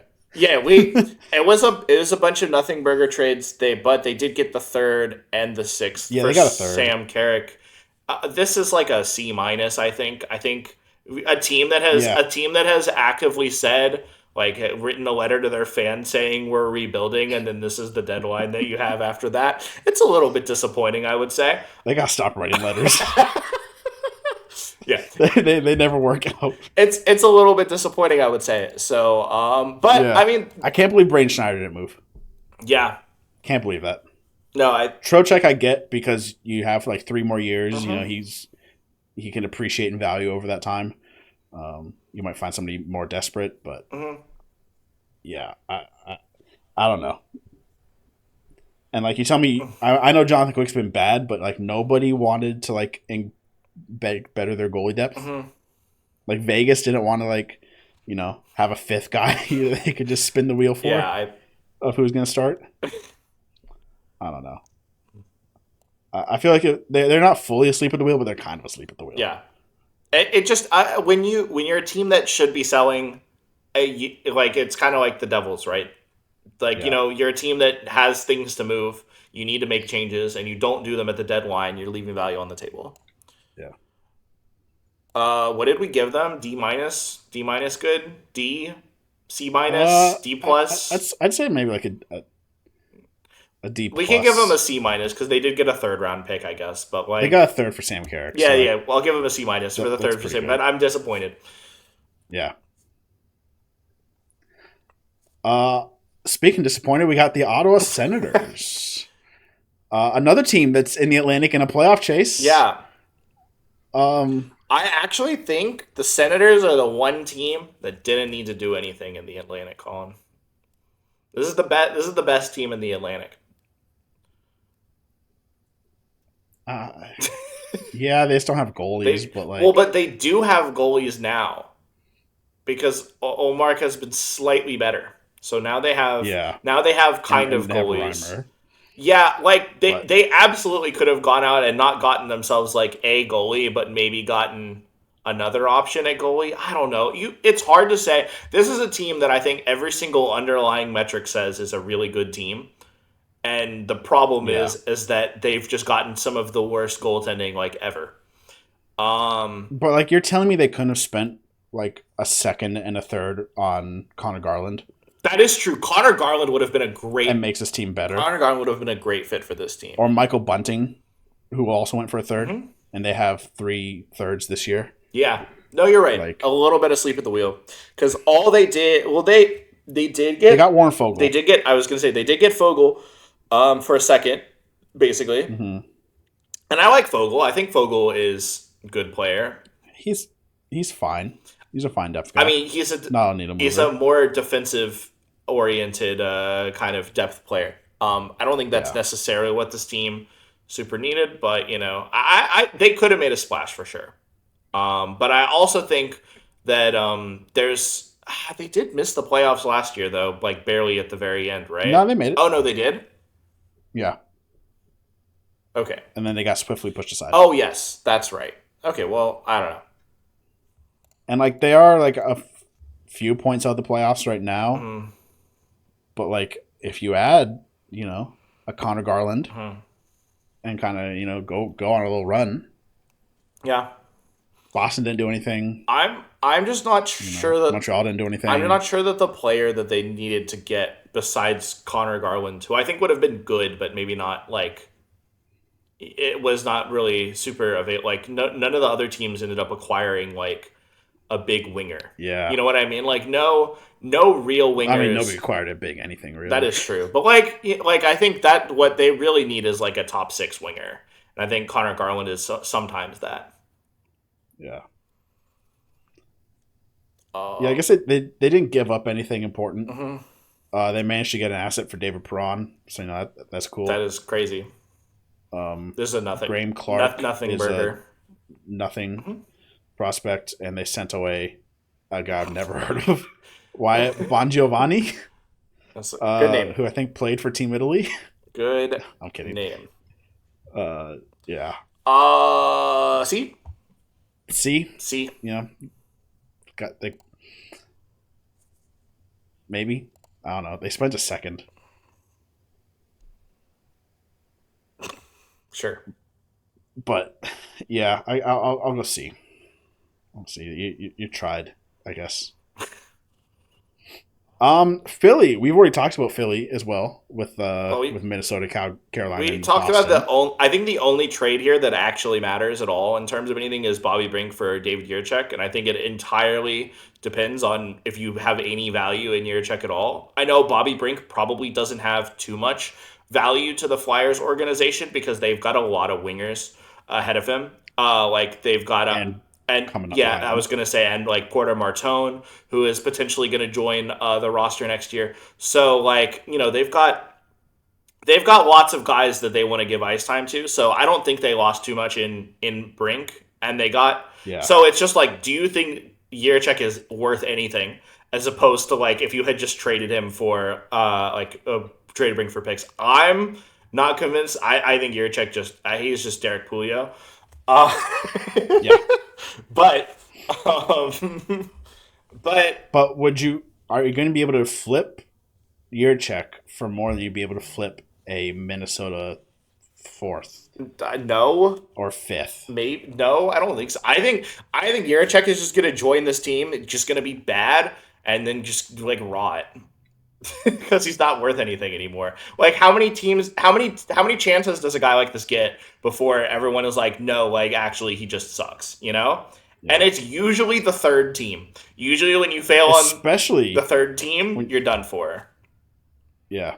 Especially when you like played on a team with Minnesota who's like known as like a great defensive team, Mm-hmm. and you couldn't like at least hide your deficiencies in all the talent and just be like okay. Mm-hmm. Wait, And then somebody could like trick themselves and be like, oh well, look, he's turned a corner, he's okay. It's like no, he got carried. Here he was just outright just terrible. Yeah, no, he was awful in Minnesota, which is I think about the best position he could have been in. So I find it hard to believe that he'll be any better here in Philly. And speaking of defensemen in Philly, Ristolainen, who was I think one of the bigger potential guys that was on the block, did not end up moving at the deadline. I think that's pretty sad. For Philly, because they definitely had a bit. Guys like Ristolainen got sold at this deadline. Justin Falk went for a first and a third. Yeah. Right? Like, Ristolainen is, I think, at least as good as Justin Falk in terms of what he's done this year, at least. I think Justin Falk has him beat in terms of historical stuff, but Ristolainen has been quite good this year. So... I think you could have gotten comparable value if you sold there. They didn't have much else to sell, but it is disappointing for them not to be able to get that. And they'll have another chance next year, I guess, but he'll just be a rental at that point. So I don't know that necessarily helps. Maybe they can retain next year. I don't know, but... I would give this a D- because I think they lost the only meaningful trade that they made, and they didn't make the meaningful trade that they could have. Yeah, yeah, I'm fine with a D-, maybe a D, because again, like, do they need Bobby Brink? No, but I think they probably could have got. Well, you could have gotten more for Bobby. You could have gotten a third for Bobby Brink at this deadline easily. Probably, yeah, easily. Yeah. Mm-hmm. The Pittsburgh Penguins, speaking of, I guess not fully asleep at the wheel, but they did something. They're a weird team. They're another one of those weird teams. Yeah, they're also kind of playing on house money because they weren't expected to be good this year. Kind of like the Bruins that we talked about before. However, unlike the Bruins, their core is ancient instead of in their primes. So it's a little bit harder to bridge the gap, I would say. Yeah. Sid is out for at least another couple weeks, probably. Although he was skating today, so maybe he comes back earlier because they need him so badly. But only for face-offs. What if they just dressed him and they had him take face-offs and then got off the ice? Is that better than the 12th forward that you would need to play regular minutes? It might be. Connor, their face-offs are terrible. They were active right out the break, like we said, with getting Sam Girard. Yeah, I really like that move. They got the second. I think Girard is the more interesting player to the Penguins because he's younger and he's got an extra year on him. So he's been, I think, fine for them so far. You know, Sounds like his entire career. yeah, I mean that's cool though. Like it's cool to get a fine player who's 27 and you have another year on his thing when you don't have the thickest of blue line prospects and stuff like that. You know, like you guys like that. So I liked that move. Especially for Brett Kulak. Yes, for Brett Kulak, who they acquired and a second, and Skinner for Jari when they won the Skinner for Jari trade based off of contracts. But then they also got Kulak and a second, and then they also got a second when they traded Kulak for Sam Girard. So they got 2 seconds and Skinner for Jari and Girard. Like just that's asset management.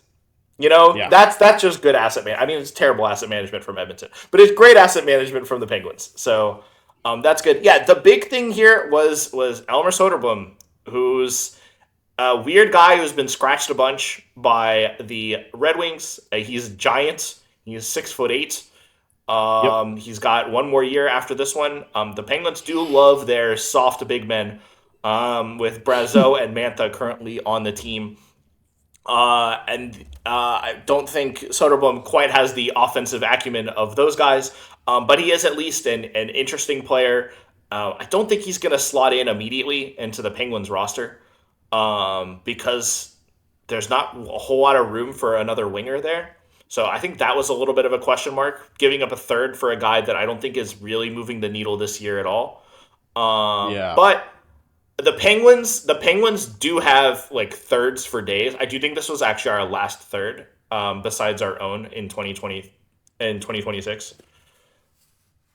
But we have a gajillion of them in the next 2 years. So we had like 3 thirds, like, you know, it's 2 months ago in this draft, but we traded this one and we traded one away for Igor Chinikov, who we never talked about that trade because it was slightly before the break. But that was I think that was the Penguins' big move that they made this year that was like meaningful. They traded a second and a third, and Danton Heinen, who's not a positive hockey player, for Igor Chinikov, and he's been fantastic for them so far. So I liked that move. The Soderblom one,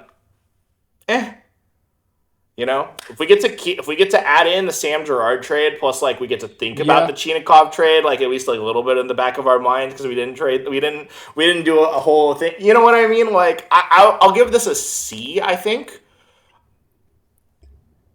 it's a C. They didn't have a lot to do. And they didn't give up anything of importance. They could have done a lot, because they definitely do have tons of second round picks and third round picks that they have as potential assets to do stuff. But the problem is that the things that this team needs are not really the things that can be acquired with second round picks and third round picks at the deadline, because they don't need like rental depth pieces. They kind of need like to replace some of their older players with younger versions of themselves to try and bridge that gap and stuff. And so that requires some magic. And we got some magic earlier in the year, I think, with the Chinikov trade, because that one worked out really well. And so I was hopeful that there could be some magic at the deadline, but I understand that there wasn't. I do wish we had gotten someone that could take a fucking face off, though. Like... like that we got a winger. Maybe it's like another like solid defenseman. Yeah, there was like Bumpa Graves or Clifton or something. There was like a second. Girard is kind of the second pairing defenseman that they acquired, and we'll see how that actually ends up working out, because I still don't think we've seen all of that, but he has been playing on the second pairing. I think Wotherspoon is stapled to Karlsson forever now, because they've been like phenomenal together. So like.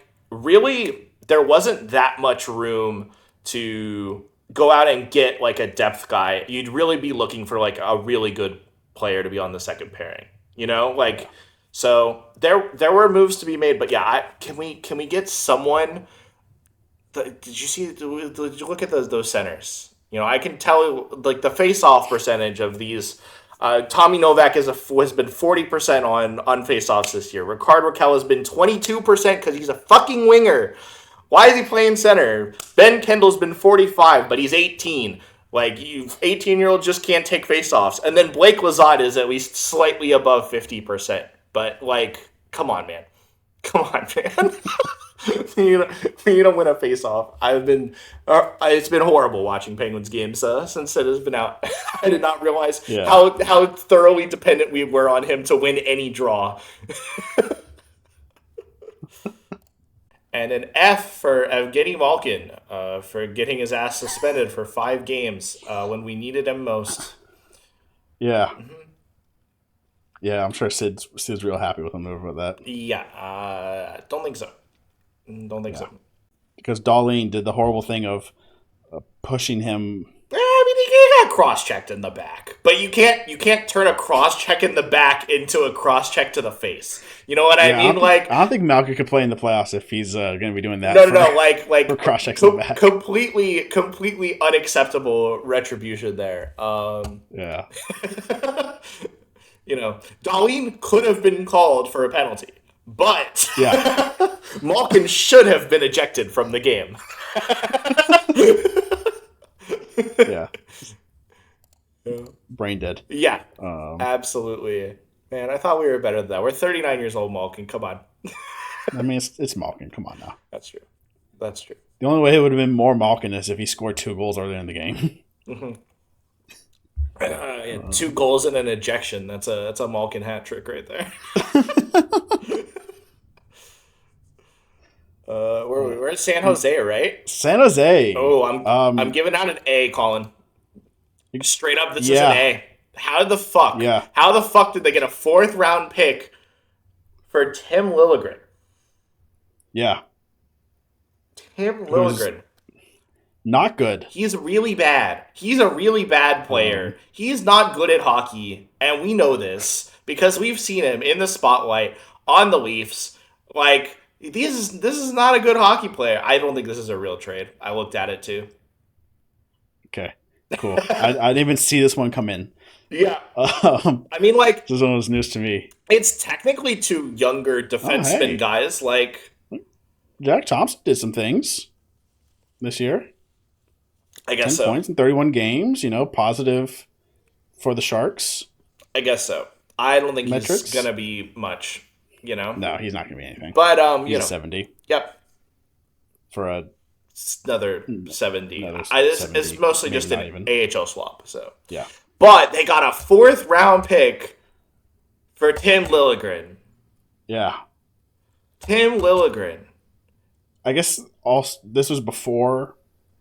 but they did trade for Kiefer Sherwood. Yes, that was before and sign him to an extension, a very pricey extension. Yeah, they got money though, They do have money, and Sherwood has some of that money now. Yeah, Sherwood does have some of that money. I don't know. I don't think the money's the problem. I think it's the term. Yeah, they signed a 30-year-old physical power forward who's only had like 2 good seasons to a 6-year deal. That's a choice. Won't hurt him. Yeah. Probably, maybe the last year or 2, which then they could just. I think it'll be a good deal for him for at least a couple years. So that's good. I would rate that deal. Like they sent out assets. It was 2 seconds, right? Wasn't it? I believe for Sherwood. So it was 2 seconds and a nobody prospect. Yeah. So, they did send out real assets there, but I think they acquired a pretty good player in return. So I'm not mad about that one. And then again, a 4th round pick for Tim Liljegren. A 4th round pick for Tim Liljegren. And we'll talk about the team that acquired him. Oh, we sure will. We sure fucking will. Yeah. But I'm gonna give this an A. They didn't have to make any moves, and they got a 4th round pick. When the deal broke, it wasn't said what the return was, and you and I were talking, and I was like, oh, it's probably a 7th, but the 7th could go either way. That was what I said. I said it's possible that the Sharks sent a 7th with Tim Liljegren to the Capitals for just taking Liljegren on. And I'm like, oh, I guess that makes sense. Someone's got to play defense in Washington because they just shipped out John Carlson. But no, that wasn't the case at all. Let the record show. I did say it's going to be for a 4th. Yeah, you called it. Semi-jokingly, But Oh my god. yeah, that's this deadline in a nutshell. Is overpaying for depth Yeah. and defensemen. Mm-hmm. Yeah. Mm-hmm. Which saddens me when we're going to talk about a team in a minute. Next up, Seattle. Yeah. Seattle. Another one of those weird teams that's kind of in no man's land. Mm-hmm. But they're in the Pacific, so I guess it's not a bad place to be in no man's land because you Mm-hmm. still can make the playoffs. Yeah. They acquired Bobby McMahon Huge. for a conditional second and a fourth, and that condition is the later of Columbus or Winnipeg's 2027 seconds, which is going to be Columbus's. Yeah. So they're going to get Columbus's 2027 second, and well, I guess 2027. Never mind. That It could be anything. Could be anything. It could be Winnipeg's, but it's probably still going to be Columbus's. Yeah. For Bobby McMahon, who is a true Seattle Kraken through and through. Yeah. He fits in so well on this team, Colin. Middle six winger with some nice intangibles. I mean, that's just what you love to see for the Seattle Kraken. Yeah. This guy was born to play on this team. Yeah. I mean, this doesn't make him worse. No, I mean it makes them better. I think it does give them probably a better shot at like getting a playoff spot, because like they're still in the hunt for that. Any team could be the third best team in the Pacific. Any team in the whole entire NHL could be the second wild card. Yeah, that's true. The Central, because the four teams in the Central and the bottom are not competing for a wild card spot. Yeah, the bottom Central teams are real bad. So like, it's like them, LA, San Jose. The West is like crazy stacked in terms of those three teams in the Central, and then anyone else could do anything in that division. So yeah, I mean the Seattle could, and it seems like they want to make the playoffs here, and I think that like they're down for a playoff exit. I think that's cool for their fans. I think that's cool for the team. I'm wearing my Matty Beniers jersey today. Yeah, let's go. What a beauty. So, but that jersey is so nice. It is. It's a nice jersey. So I think that would be cool for this thing. Obviously, the kind of moves that this team wanted to make were not available at the deadline. Everyone and their mother knows that they want an impact winger, and they couldn't get something done. But that doesn't. Yeah, they got turned down by Panarin. Yeah, I'm not gonna give him. I'm not gonna criticize him too much. I think in terms of like asset management, McMahon is like a solid contributor. He's better than the fourth line guys that also got seconds. So the fact that it also cost a fourth, I don't think matters too much. I'd still give this. Plus, they had extra fourths and seconds. Not like Pittsburgh wealth, but they had extras. Right. Yeah, I would gladly give this move a B. Yeah, like it's because it's not like an exciting move. It's not like a super needle mover, but it does make them better in a position where they wanted to get better, and I think that's pretty cool. Yeah.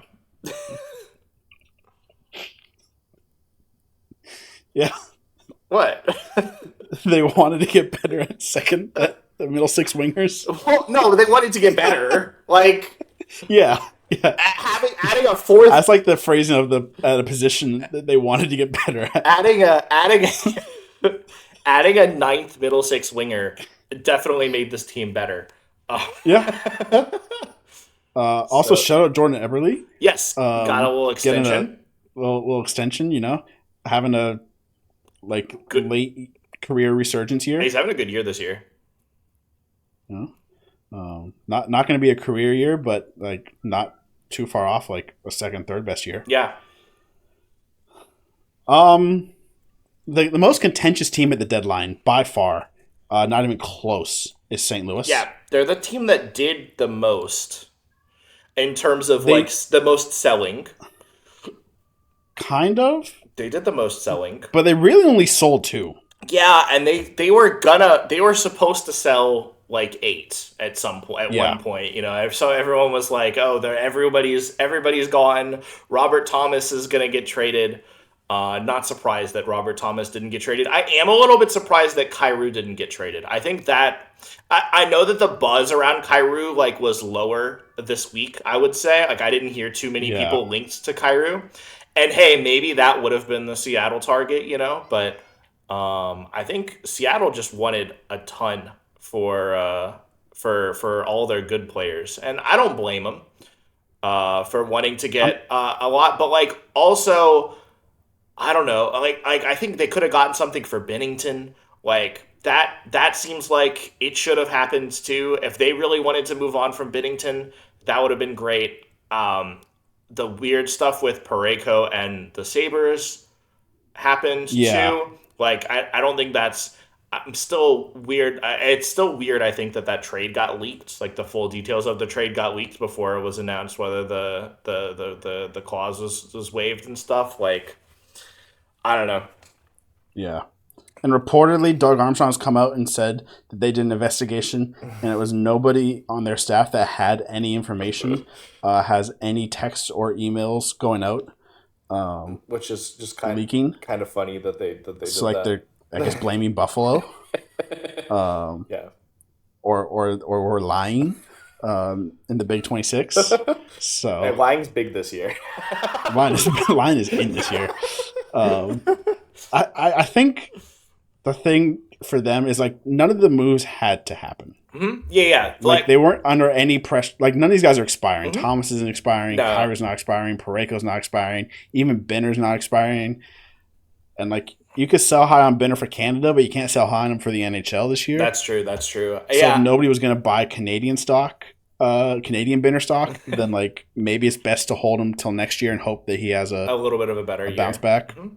And this team could still have a bounce back. Like they've got their first round pick this year. They're tanking for McKenna, or whoever, right? Like, and they have good young players. Yeah, like I think it was crazy to sell Robert Thomas because like I think he's that kind of player just usually isn't going to be sold for the right price. Like it's just so hard to match that price. So I understand they were taking like big boy offers, but like Robert Thomas is so good that if they do end up drafting top 3 this year and they end up getting themselves a great piece, like they could be back in 2 years, Yeah. And like Dvorsky's been really good as a rookie. Mm-hmm. He's only going to get better. Yeah. Snuggerud's been really good as a rookie. He's only going to get better. Yep. Obviously, ideally, right? I guess they could always regress. Yeah, we all love Jake Neighbors and Dylan Holloway are young. Yeah. Like, they also have other guys coming up. Justin Carbonneau, Otto Stenberg. Like, they have prospects with some sauce who aren't in the system, who aren't in yet. Their blue line's a little questionable, I think. But, like, I don't think this is a team that has to break everything down. Yeah. But I think they got good value for what they sold. I think this would have been a phenomenal deadline for them if that Parayko deal had gone through. I would have given them an A+ if they had also sold Parayko. But they like absolutely got a first and a third for Shen and a first and a third for Falk, 2 guys who are good, but like definitely don't need to be part of the Blues' future. You know what I mean? Like those were guys to move because they're older. Their contracts won't be here after they've gone through a couple years of being a little bit worse. Like I think this is a really good deadline for them. Honestly, I'm sad. Gidloff. Yeah, like I said, he's not that big of a deal for New York because they have Sorokin. Right, he's going to be really nice in this pipeline. Yeah, he could be a big deal for them. I'm going to give this an A. I would give it an A+ if they had done the thing. I still think I give it an A because. Like, they did stuff. As a hockey fan, I wish they had done more because it's always just fun. It's fun when things change and stuff like that, It would have been fun for Robert Thomas to have been on the Minnesota Wild or whatever, But, like... Or Buffalo. Or Utah. Or Detroit. But, like... Montreal. But, like, realistically, they didn't get bad value for any of the guys they sold. They got good value for that. Like, they didn't go out and sell Jordan Kyrou under market value because they could because they felt like they had to. Like they held put. So I wish they would be more willing. I don't know. I wish something more had happened because it's more fun that way. But I'm still gonna give this an A because I think this is just a good. There's just a tidy deadline, and Duran and Hall are gonna help him lose a lot more games. Yep. Yep. Let's go McKenna. Let's go. Yeah. Stenberg. I mean, those are guys that it'd be a lot of fun to see on Robert Thomas's wing. That's all I'm saying. You know. And if they lose the lottery and they have to take Keaton Verhoff or insert defenseman here, I think they'd be happy doing that too. They're happy with that for sure. Yeah, and they did assign Broberg to an extension this year, and I think he's a great young defenseman that they can be happy about being the future of their blue line. So yeah, and if they suck again next year, then they can sell Thomas. They can sell Parayko. They can. And maybe somebody's going to give them the deal that they're looking for. For sure. Next up, we got Tampa, who was, I guess the Atlantic just weren't plugged in. No, this is that much. This is an A+ deadline, Colin. This is. They had no space. Yeah. Cap wise, this is one where I thought as a Toronto fan, McMahon would make a lot of sense. They need depth winger. McMahon costs $1.3 million. This would be a nice spot for him. They also didn't have a ton of assets in the pick department. Not barren, but not a ton, and not a bunch of prospects. Yeah, for other teams. This is a team that has been competing for a long time and has been selling those things for a long time. So they didn't have a whole lot, and they went out and they spent 28 seconds to get Corey Perry, playoff monster Corey Perry. And for half retained as well. So he had some stipulations in his contract about bonuses and stuff like that, but they were able to get all that stuff to fit under the cap with the Kings. This is just a great pickup from them. The one thing you can say about the Lightning right now is that I think they don't have the deepest bottom six. Yeah. Because obviously their blue line has come together extremely nicely with how good Radish has been and with how good JJ Moser has been. Both of those guys I feel have taken a pretty big step up in terms of how well they've done this year. I don't know, Radish has been just crazy how much how good he's been for his age 30 season. Having a breakout year is crazy. I mean, he's gonna receive Norris votes. Yeah. and he's gonna deserve those. Yeah. Which is crazy for a guy that's never received a Norris. You would be laughed at if you ever had said that before this year. You would be laughed at for considering that, for saying that could ever even be a possibility. How much better he's been. Yeah. So this is an A+ for me. Similar to how the Stars didn't have a lot of things to do, this team didn't have a lot of things to do, and I think they actually did go out and get probably one of the most impactful pieces they could have for the amount of money that they had to spend. So, good work from the Lightning. They're a scary team who's going to lose in the finals now with the Corey Perry curse. Yeah, they get to lose in the finals. I mean, we could probably, and if there's a team that's going to break that curse, I mean, is it not Florida and then Tampa? Maybe. Yeah. Maybe. But also, can't we just call the year right now because we just know that the Avalanche are going to beat the Lightning in the finals? I mean, yeah.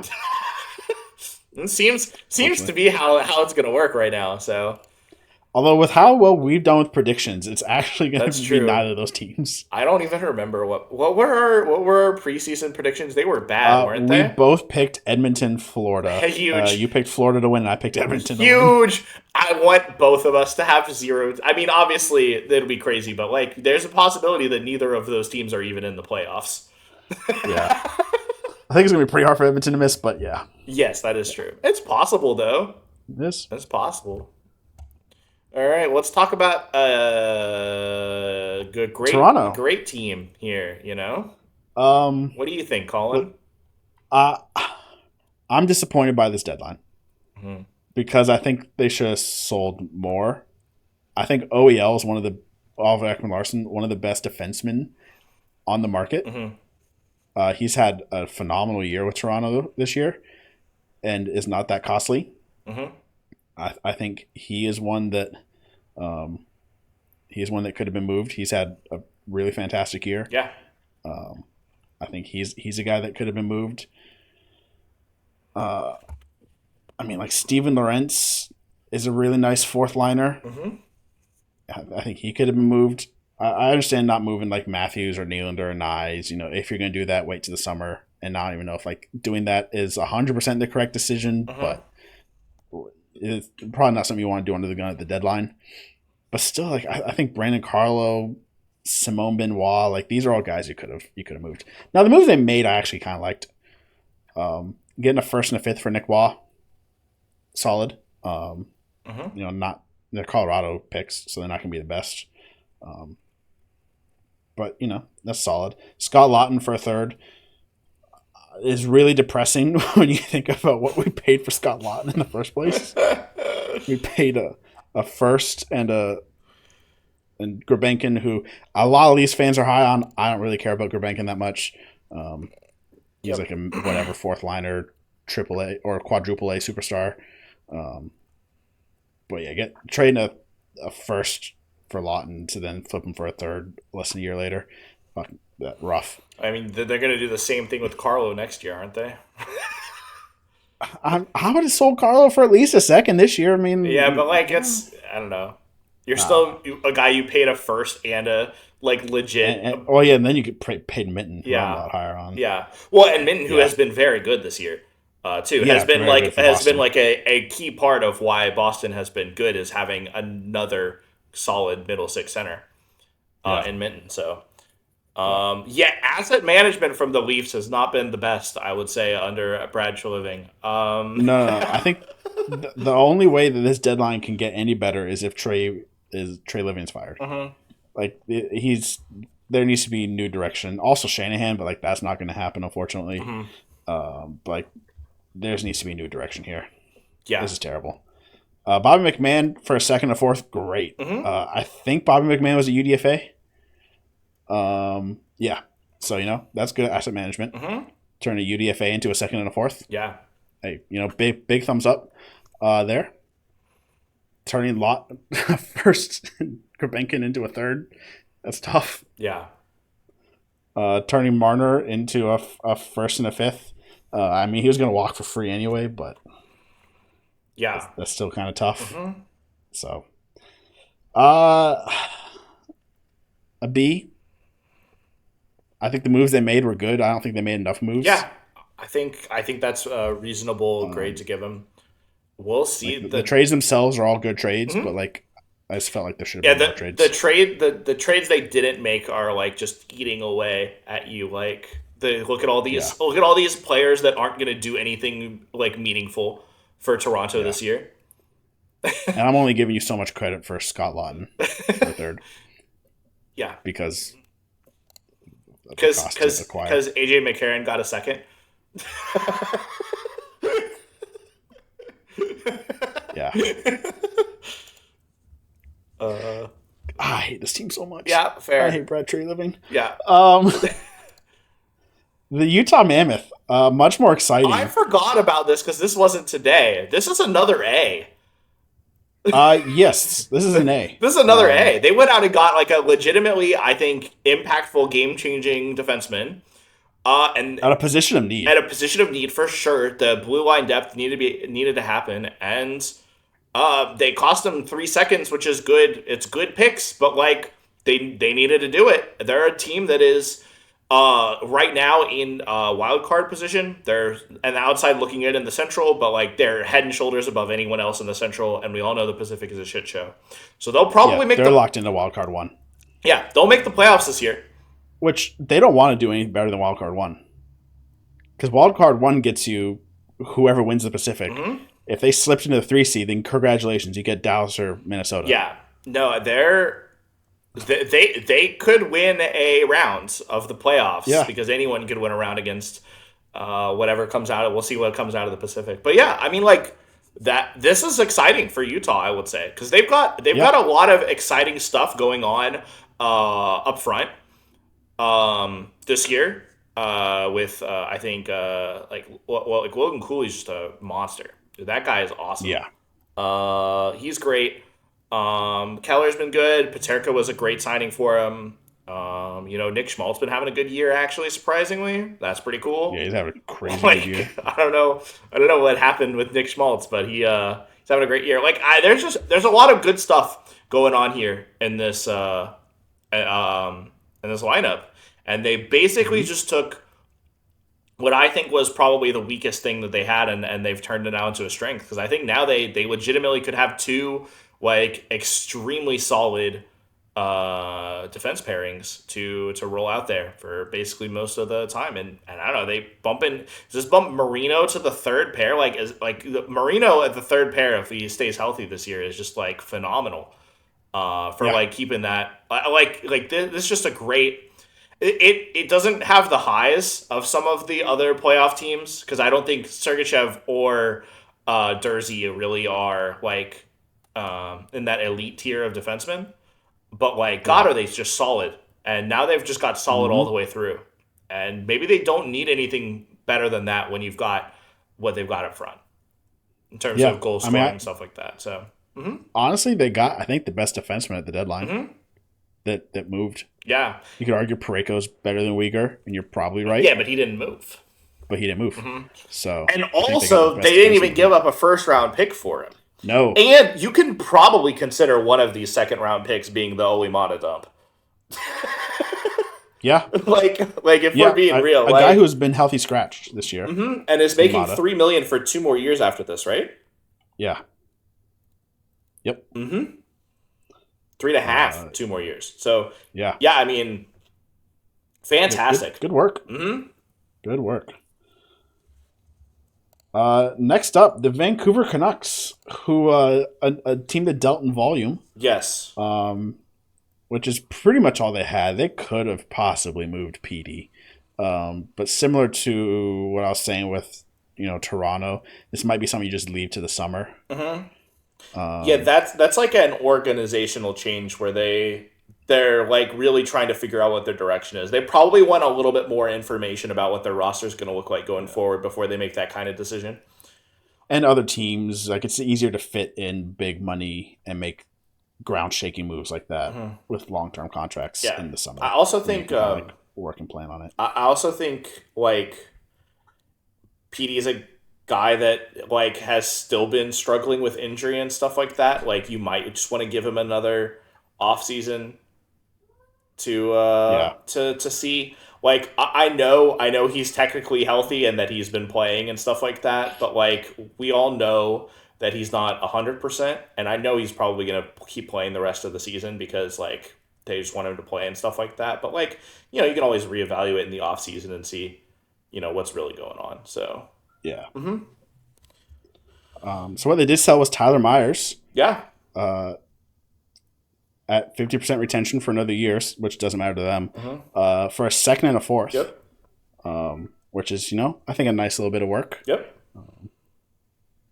Then they made the Jet move for Jack Thompson deal, which is kind of a nothing, but I guess they get a slightly better, 7D prospect in Jack Thompson. They sent Connor Garland away for a second and a third. Yeah.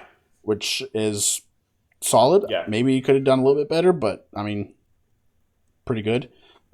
Potentially, Columbus could miss the playoffs, and you could bump that pick up a little bit. Yeah, and not all. Never mind. That's second. Not in here, but something we talked about was the Kiefer Sherwood for 2 seconds as well. Yep. That they did earlier, and obviously we talked about the Quinn Hughes return. But like, this is a team that's like full on selling, but like they acquired 2 seconds for Sherwood, they got a second and a third for Garland, they got a second and a fourth for Myers, and then they somehow turned Reichel into a sixth, David Kampf into a sixth. So again, we'll talk about Washington. We'll talk about Washington in a second. But I mean, this was a good deadline for them. Do they have any expirings that they needed to get rid of besides this? Because like, I think all they have left, Evander Kane, who probably couldn't move. I feel like Evander Kane must have been dropped off. I am surprised Bluger didn't move with how many fourth line centers did and like how decent he's been for them. So I think if Evander Kane had a home, they would have found it. Like they probably weren't holding out for they weren't holding out for like real assets for Evander Kane. If someone wanted Evander Kane, they could have had him for whatever amount that they wanted to do. Like yeah. So I'd say B plus or A minus. Yeah, I think this is an A minus. They didn't do anything like crazy, but they didn't get a first. They got great value out of every guy that they sold, though. I think compared to what they had. So, I think they won every trade, other than maybe Garland. Yeah, and if that, it was just like an even one. It was just like market value. So, yeah, we'll see what the direction of this team going forward is. Obviously, they're rebuilding and selling and stuff like that. But we'll see what big decisions they make in terms of, EP40 and I guess that's kind of it. I mean, Brock Besser could... yeah. DeBrusque, Demko. Those guys have a lot of term left. Mm-hmm. Yeah. And a lot of trade protection.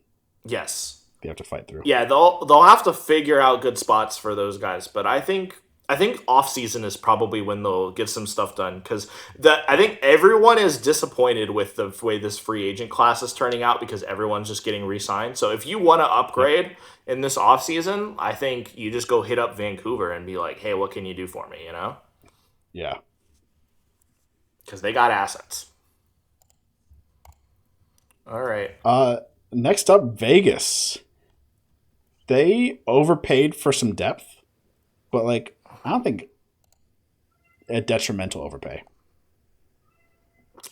We talked about the Cole Smith one. They acquired a not that great fourth line winger for a third and a nobody prospect. Mm-hmm. Is a third for Vegas really that big of a deal? Probably not. This is a kind of a nothing burger trade in my mind. Mm-hmm. And then they got Nick Dowd, who is, a solid depth center. Yeah. Who's having a really bad year this year. Mm-hmm. Age caught to him. He also has another year at $3 million, so that's not great. Yeah. They gave up a second, but it's a 2029 second, so who cares? And a third. I don't know. They gave up a goalie prospect who's nobody really. Yeah, I think this is just this is a C for me. I don't know. They didn't do anything. I think it's maybe a D plus. Sure. They got below value. We didn't make any impact. We didn't talk about their trade that they actually did make, which was for Rasmus Anderson. Because that was before the break. That was good. Yeah. That was good.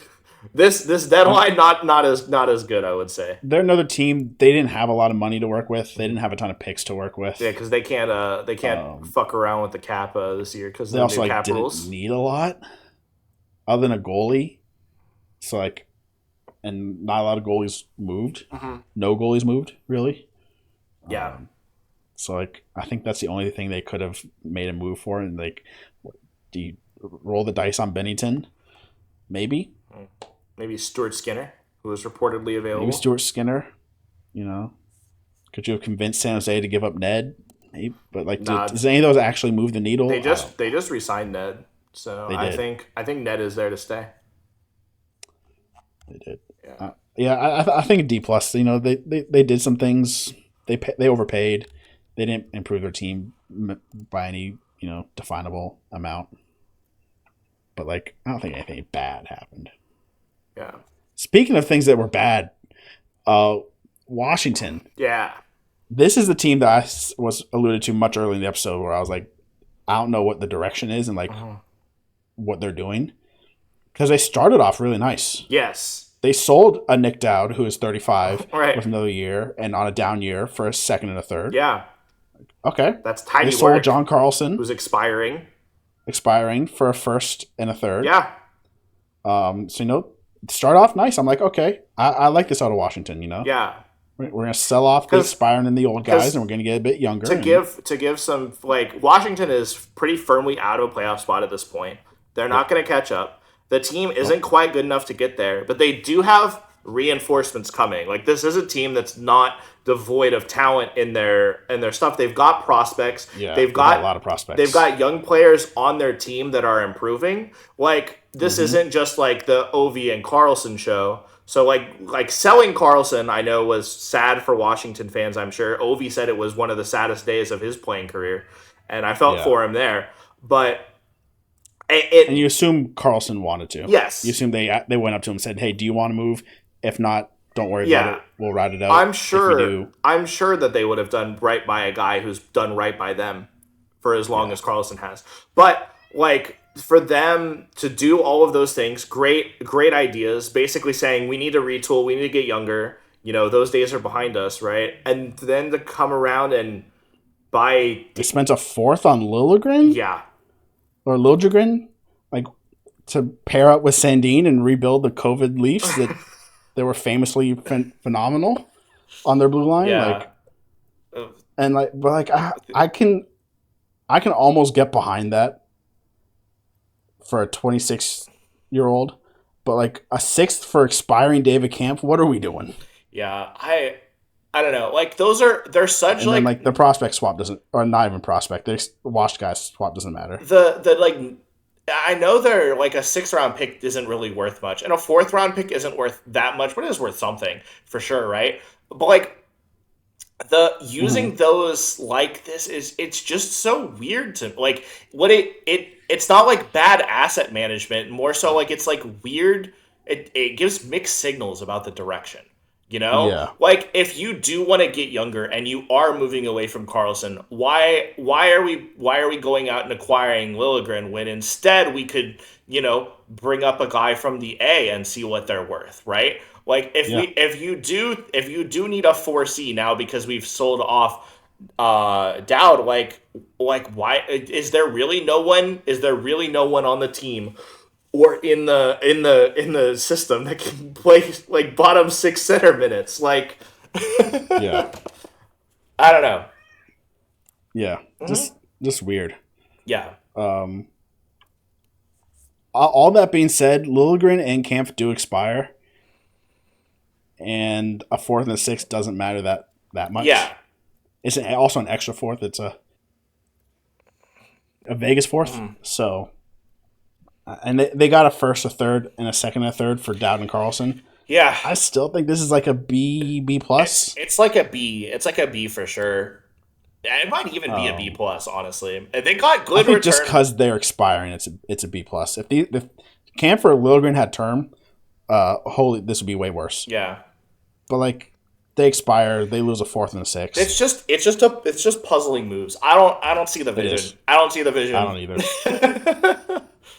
I don't see the vision, and I wish I could have given them I wish I could have given them an A, because if it was just it was an A on Thursday. Yeah, that's what I mean. If it was just the first 2 moves, it's like a really good A, because it's like you made the difficult decision in a way where I think not every team is willing to do that. Yeah. Mm-hmm. Yeah, there's lots of teams that held on for way too long. Mm-hmm. So speaking of. And then we got the Winnipeg Jets, who once again need to expand their contacts list to be more than just Buffalo. Especially now, previously when it was Kevin Adams, maybe it's just a good thing to only have just Kevin Adams' name in your phone. But yeah, I mean, love this trade. Yeah. You give up your 60 and your 70 for a prospect with some good upside. A 2nd and a 4th. Yeah, I mean, I think that might be a really good thing for them, because I think Rosen is actually a really interesting player for Winnipeg, because he can come in and he's gonna probably play, and he's probably gonna play decent minutes, because they want to see what they got here, and he's not blocked by anybody because they don't have any talent in their forward group outside of that top line. So if he's a guy, they'll find out pretty quick. So I think that's a great trade for them, and I think the other trade is a nothing. Because Pearson. They sent off Pearson. They got another 6th. Yeah, Pearson's a nobody. A 7th is a nothing pick. It's whatever. Yeah. But it's another team where I don't know. You just want to see more. I don't know. Maybe they could have bought they could have been a team, and they're kind of Buffalo-esque, where they were on a bunch of no trade clause lists, But like if they, I don't know, like what Robert Thomas's protection was offhand, but like maybe that's a situation where you try to like catch somebody with term. He has a no trade clause. Try to catch somebody with term that doesn't have a no trade clause. You can kind of trap in Winnipeg, you know. But like I guess you could have traded away like Nyquist and Niederreiter, and Niederreiter probably has some value. Nyquist doesn't have any value, I guess. Maybe to Minnesota. You could trade him back there again. But I don't know who else they could have sold other than like Niederreiter maybe. Or like gone out and made like a big splash buying. But I don't even know if like this was like a deadline where there's any big splash buying. Yeah, I mean, I think makes sense. Buying wise, like they're just so far out of it right now. But like this is a team that just like desperately needs to do things because they just seem so far away right now from being like good, and yet they have like the best goalie in the world, or at least he was back for the Olympics. They have the best goalie in the world. They have an extremely good top line, right? They've got a couple of interesting other players, but it's like pretty decent blue line. Yeah, but it's top of their blue line. But it's like they just need like a big rework of stuff. And I know they have no trade clauses to work through and all of that stuff, but it really feels like this team needs a shakeup. Because even when they were President's Trophy winners and you know, like kind of on top of the world and stuff like that, and it wasn't just Hellebuck that didn't show up in the playoffs. You know, like there's some serious deficiencies here in terms of the makeup of this group. So I don't know. They gotta figure something out. I don't know. Yeah. I don't know what it looks like at all. I don't envy their leadership in terms of the position that they're in right now. I mean, you know, some of it is self-inflicted, but like, you know, like there is I don't know.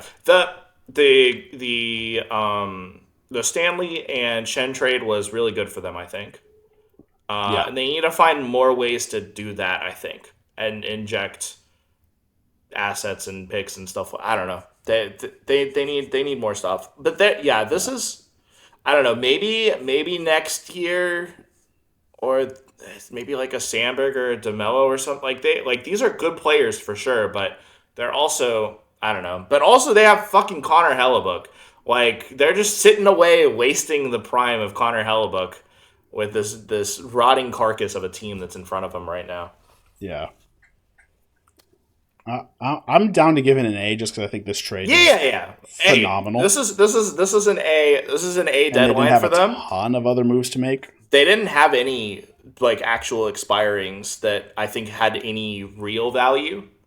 Yeah. So this is definitely an A just for that one trade where they fleeced the shit out of depressed Buffalo because they couldn't have their real guy they wanted. But this team's got to be worried, I think. I agree. Mm-hmm.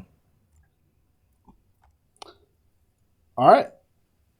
That's our thoughts on the trade deadline. A lot of thoughts. A lot of thoughts and a lot more content being developed on the way. So if you enjoyed it, please be sure to like, subscribe, follow on YouTube or Spotify, and we'll catch you guys in the next one. Yep. Thank you all for watching. If you enjoyed the content, please be sure to like and subscribe and let us know in the comment section, where do you agree with us? Where do you disagree with us? And I hope to see you all next time.